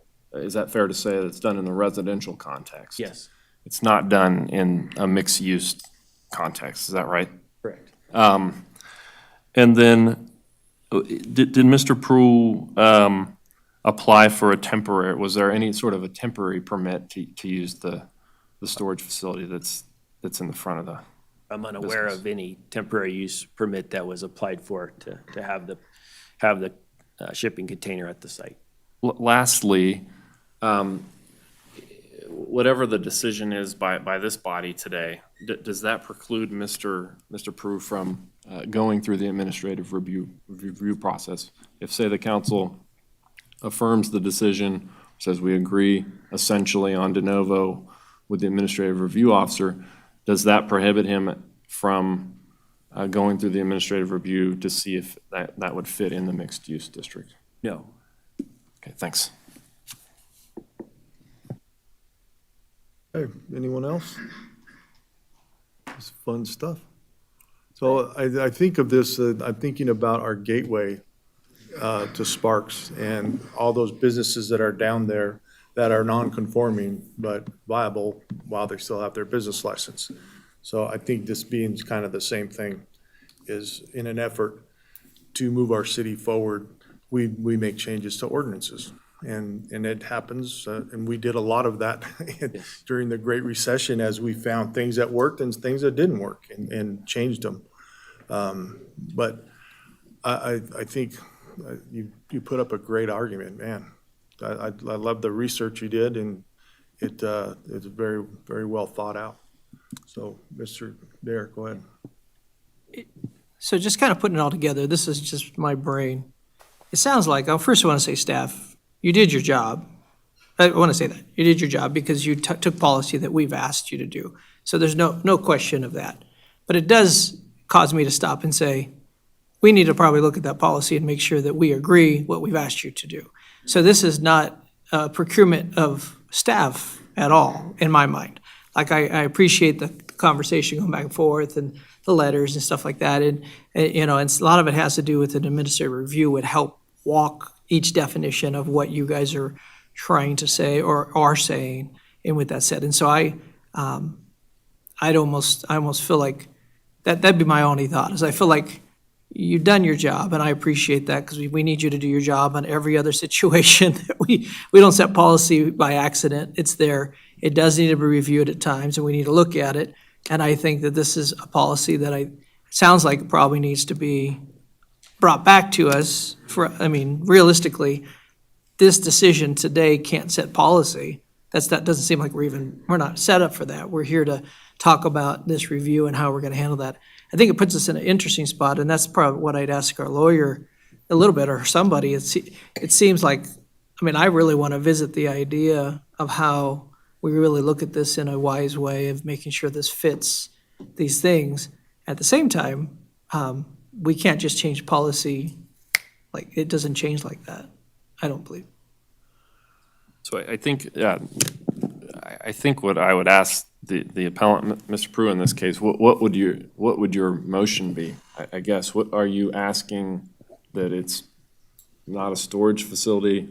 I guess that sort of, because that wasn't super clear. Clarifying question. In your conversation with Mr. Holland, were you saying that accessory structures are not allowed except for in residential districts? Well, what I asked Mr. Rundle was based on the code that you'd, I was looking at, the code that you cited was in the residential section talking about accessory structures. I don't think it is. I'd be glad to show it again if I could get back on the screen. Here it says, I need to use the mouse just a minute. This section applies to location of any accessory structure. Then it goes on. You can tell it's talking about different districts. It says, storage boats, vehicles, whether attached, detached, shall conform to the setback requirements of the district in which it is located. So it's not saying that it's only in a residential district. That is not being said here. It says you have to comply with the setback requirements of that district. It then says here, whoops, sorry. Can I add something? As long as you agree with me. Mayor, what I want to point out is we're talking about structure in this section. And as I talked about in my opening presentation, potentially we're going to talk about a Conex box, outdoor storage, or a structure. The appellant is identifying that structures can be allowed in any zoning district. Staff has never disagreed with that. What we say, structures require an administrative review to be constructed in a commercial district. What Council Duncan asked me was, does it potentially change the character and thereby needs to be reviewed administratively, to which I said yes. So if it's a structure or not, and the applicant is making that case with the screen here, it would be required to have an administrative review for those considerations. And Councilmember Dare, to your point, I think that your staff has implemented the policy that's identified in the municipal code. Sometimes tenure helps and sometimes it doesn't, but sometimes we remember what the direction of a council was at a certain time. I think your team through the manager has implemented that policy. You've also requested that the city manager make amendments to the Title 20. Councilmember Bybee, you commended one of the items earlier today for the missing middle component. Our financial officer explained that we've got some money in the budget for Title 20 amendments that the council approved today. I think the direction would come through the manager that's sitting next to you, that you may want to revisit the items on shipping containers, and we would take that direction and bring it back in a workshop format as we amend numerous components of Title 20 and allow the council, hopefully in this upcoming year of 2023, if we set out on that amendment to Title 20. There's obviously a conflict here. It says right here, accessory structures are permitted if they are incidental to and do not alter the character of the premises in respect to the uses permitted in the district. So that tells me they're available in every district. I showed you where all the districts were. Where does it say that it's not allowed in a commercial district? It doesn't say that. It doesn't say it anywhere. I haven't found it. We still contest it's not allowed. It's that it requires administrative review. And without that entitlement. So Jim, just to follow up on that, so that's the question, I think, that the altering the character, that analysis would be done in the administrative review process. Is that Correct. Staff's contention? Okay. Question. Okay.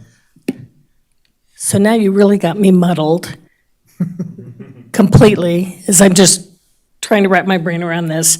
On one hand, we're saying the outdoor storage, whether it's a structure or a shipping container or a tough shed, a structure, whether that's a building or whether it's one of these storage containers, is not allowed in this district, commercial district. So we would need to go back, if we wanted to consider it, and look at as we look at Title 20, which we're going to do for a lot of things that have changed, that we are tweaking, that are new, that we've never seen. Title 20 we're working on. So it would need to come back, because even with, I don't understand how under administrative review you could approve it. If it's not allowed in that district, how is it approved, no matter what it is? Yeah, thank you, Councilmember Bybee. What we've contested is this is outdoor storage, and that's one of the things the council's looking at in this appeal. Some other questions, I can't remember who brought them up, were, to an extent, as you speak to, Mr. Mayor, is there a way to move this forward?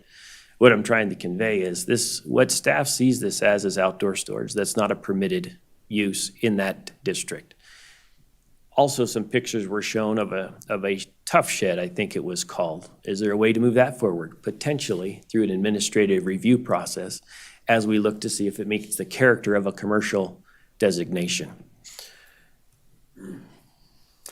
Purpose of an administrative plan review is highlighted here, and it does not mention anything about being consistent with or detracting from the zone. That's not what administrative plan review is designed for, and to have to pay at a minimum of around $2,000, $1,500 to the city and $500 to the health department to place a tough shed on your property, anything other than residential, doesn't make sense. I don't believe that's what the code was intended for. I don't believe when this was put in place and talking about outdoor storage, and I've got it right here, there was any thought that somebody at a commercial district couldn't have a shed. That doesn't make any sense. And outdoor storage is related to the items that are associated with the permitted business. There's another section that talks about construction for a period of time, and that's what was talked about at Target. Oh, and by the way, all of those sheds are over 200 square feet, or the shipping containers. They're actually shipping containers. I'm not a shipping container. All right, so let's find a way to get to a resolution here. Okay. I think the slippery slope here is it's spot zoning, and that bothers me a lot. What's to prevent the dance hall over in the commercial property from putting a Connex box out in the parking lot? And, so you could see this taking to an absurd level that we're overrun with outdoor storage. I agree with you. I'm So sorry. I want to get to a resolution. If we need to clean up the language to make that more clear, we will. I think, though, what this council has to look at, what was the intent? What was the intent when we did it? Our intent was to not overrun MUD. We try to get rid of TODs for the transit-oriented development forever. And we've done a very good job of that because they're very prohibitive and very costly to build. So, the MU district came as a replacement to that, to be able to move our city forward. So I'm going to ask then, I'm going to take public comment real quick, and then we're going to bring it back to the dais, and I'm going to ask you to make a decision one way or the other. All right, there's a public comment. Any in the public wishing to speak at this time?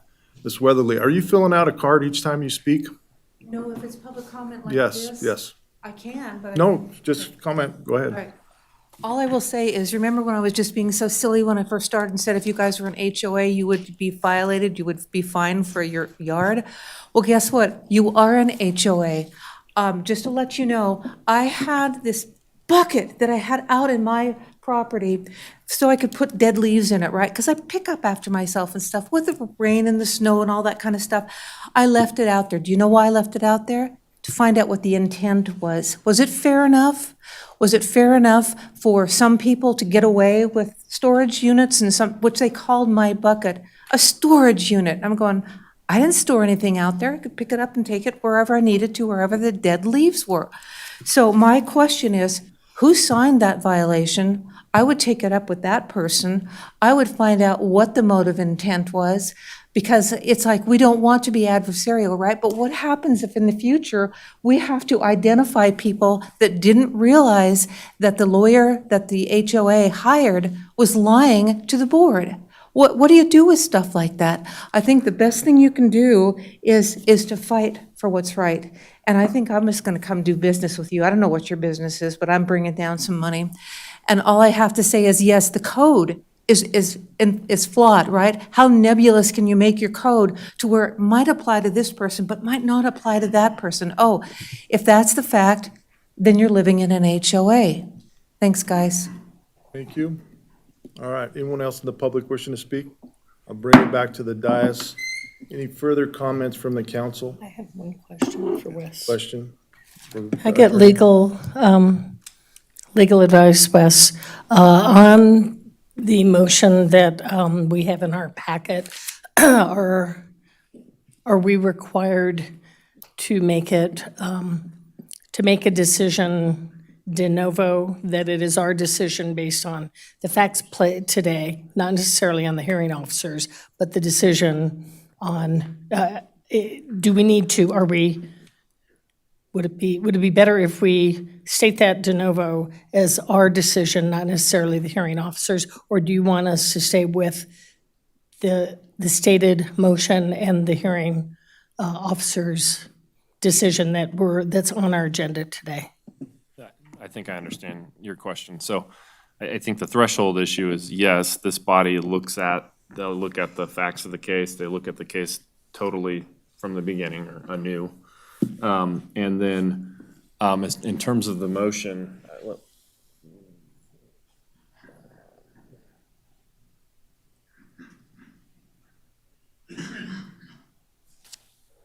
so I don't think, from a legal perspective, I don't think it doesn't hurt to say that we are affirming the amendment on de novo review or on city council review. We're affirming or denying the administrative hearing officer's decision. I think if you're gonna deny it, you'll just have to lay out what the findings are, and what you're doing and kind of what you're deciding. Thank you. Mr. Dare? Could we say something more like, because I do think this needs to be looked at personally. So Could we say, we're going to leave this in place for this much time while we take the time to look at our code? Are we allowed to come up with that? So it's not a yes or a no at this moment because we want to look at the code?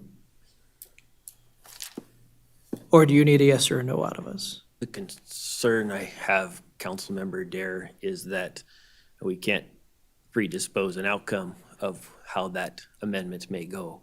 And the municipal code is as it is today, and the violation is there today. And I hear your direction on how this may want to be played out in a workshop on how we approach these types of items. But we don't necessarily know how a future council would vote, so I'm concerned on the timing of how that would work out. But it would be to the council's discretion on how much time you afford the appellant, if you so choose to uphold the administrative hearing officer's decision, on how much time you afford for it to be removed.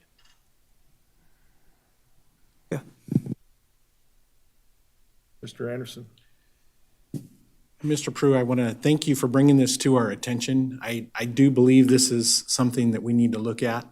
I'm actually going to vote in favor of the staff's decision here. But as you've heard from some of my fellow members up here, we are at a point where we can make changes. We're in the process, and with Title 20 being opened up, this is one that I believe we need to look at, that we've all seen that work needs to be done. But I believe that code enforcement and likewise our hearing officer followed the municipal code in how it was applied for you. Like I said, I've used containers myself. They're great for storage. But in this case, I believe we have to follow, and likewise, I'm going to affirm the administrative hearing officer's standing. Thank you. Mr. Abbott, do you have something? I do. I have a question. So if we were to affirm that today, could we, talking about timelines that Councilman Dare brought up, say May 31st of 2024? I believe it's the council's discretion on when you would indicate to the appellant when the item needs to be removed. Got you. And then theoretically, if it was to go, if we were to change this where he would, or that item would be under our code, then they wouldn't have to remove it at that point, theoretically. And that's quite a bit of speculation. Yes.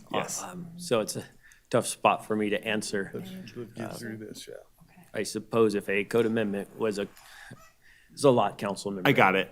Okay, no problem. Thank you. I think just for clarification, if we started working on Title 20 amendments today, we would be 6 to 8 months away. It was not unusual for this to take over a year to 2 years, because there's so much to it. When you open it up, this affects this, and it's like a jigsaw puzzle you just threw on the floor. You got to put it all back together. Yes, sir.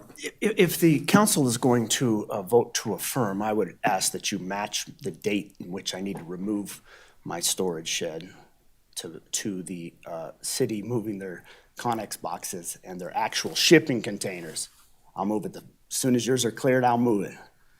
I know. Yours are actual shipping containers, mine isn't. You may or may not want to do that, because I know the police department has got most of them gone at this point. I'm okay.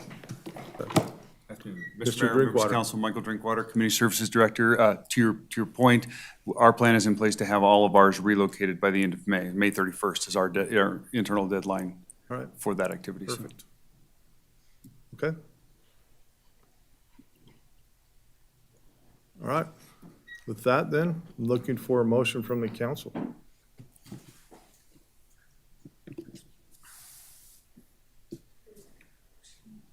Who's going to make the motion? I'm not seeing. You got a button up now.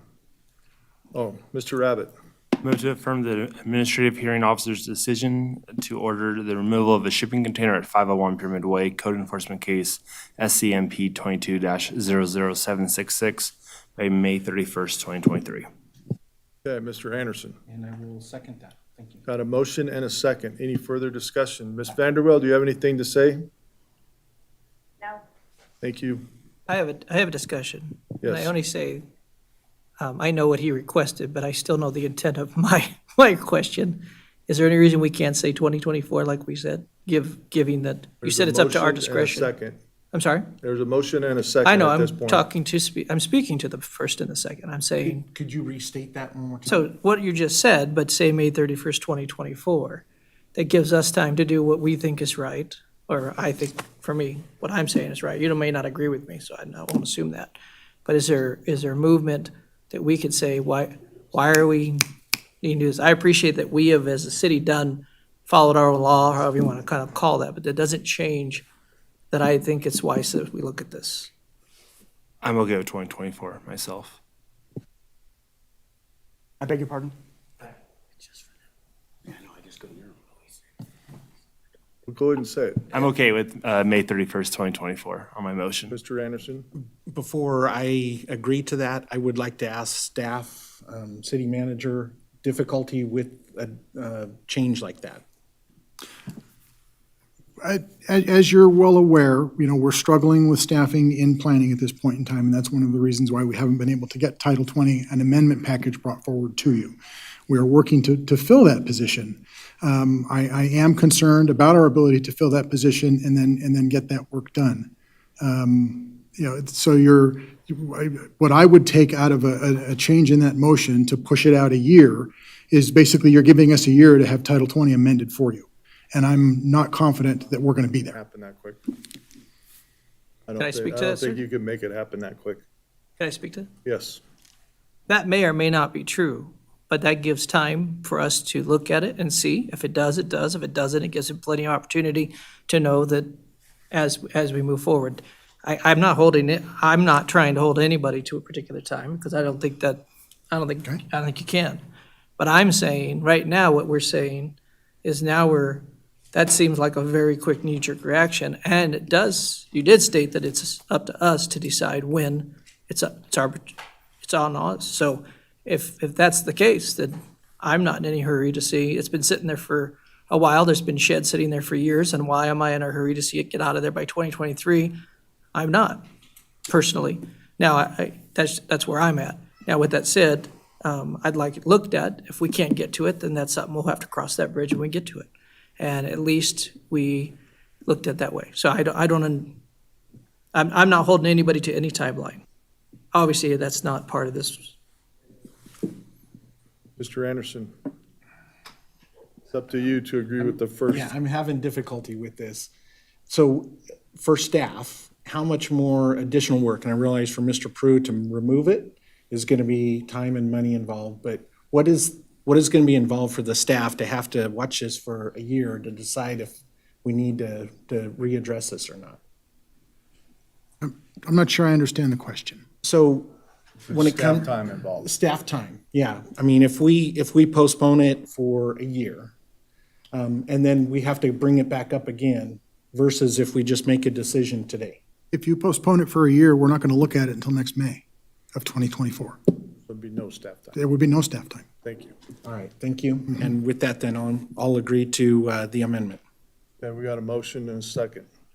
Any further discussion? So just so we're clear on the record, so for Councilman Abbott's motion, it's the same motion, however, you're changing it from May 31st, 2023 to 2024, is that correct? That's correct.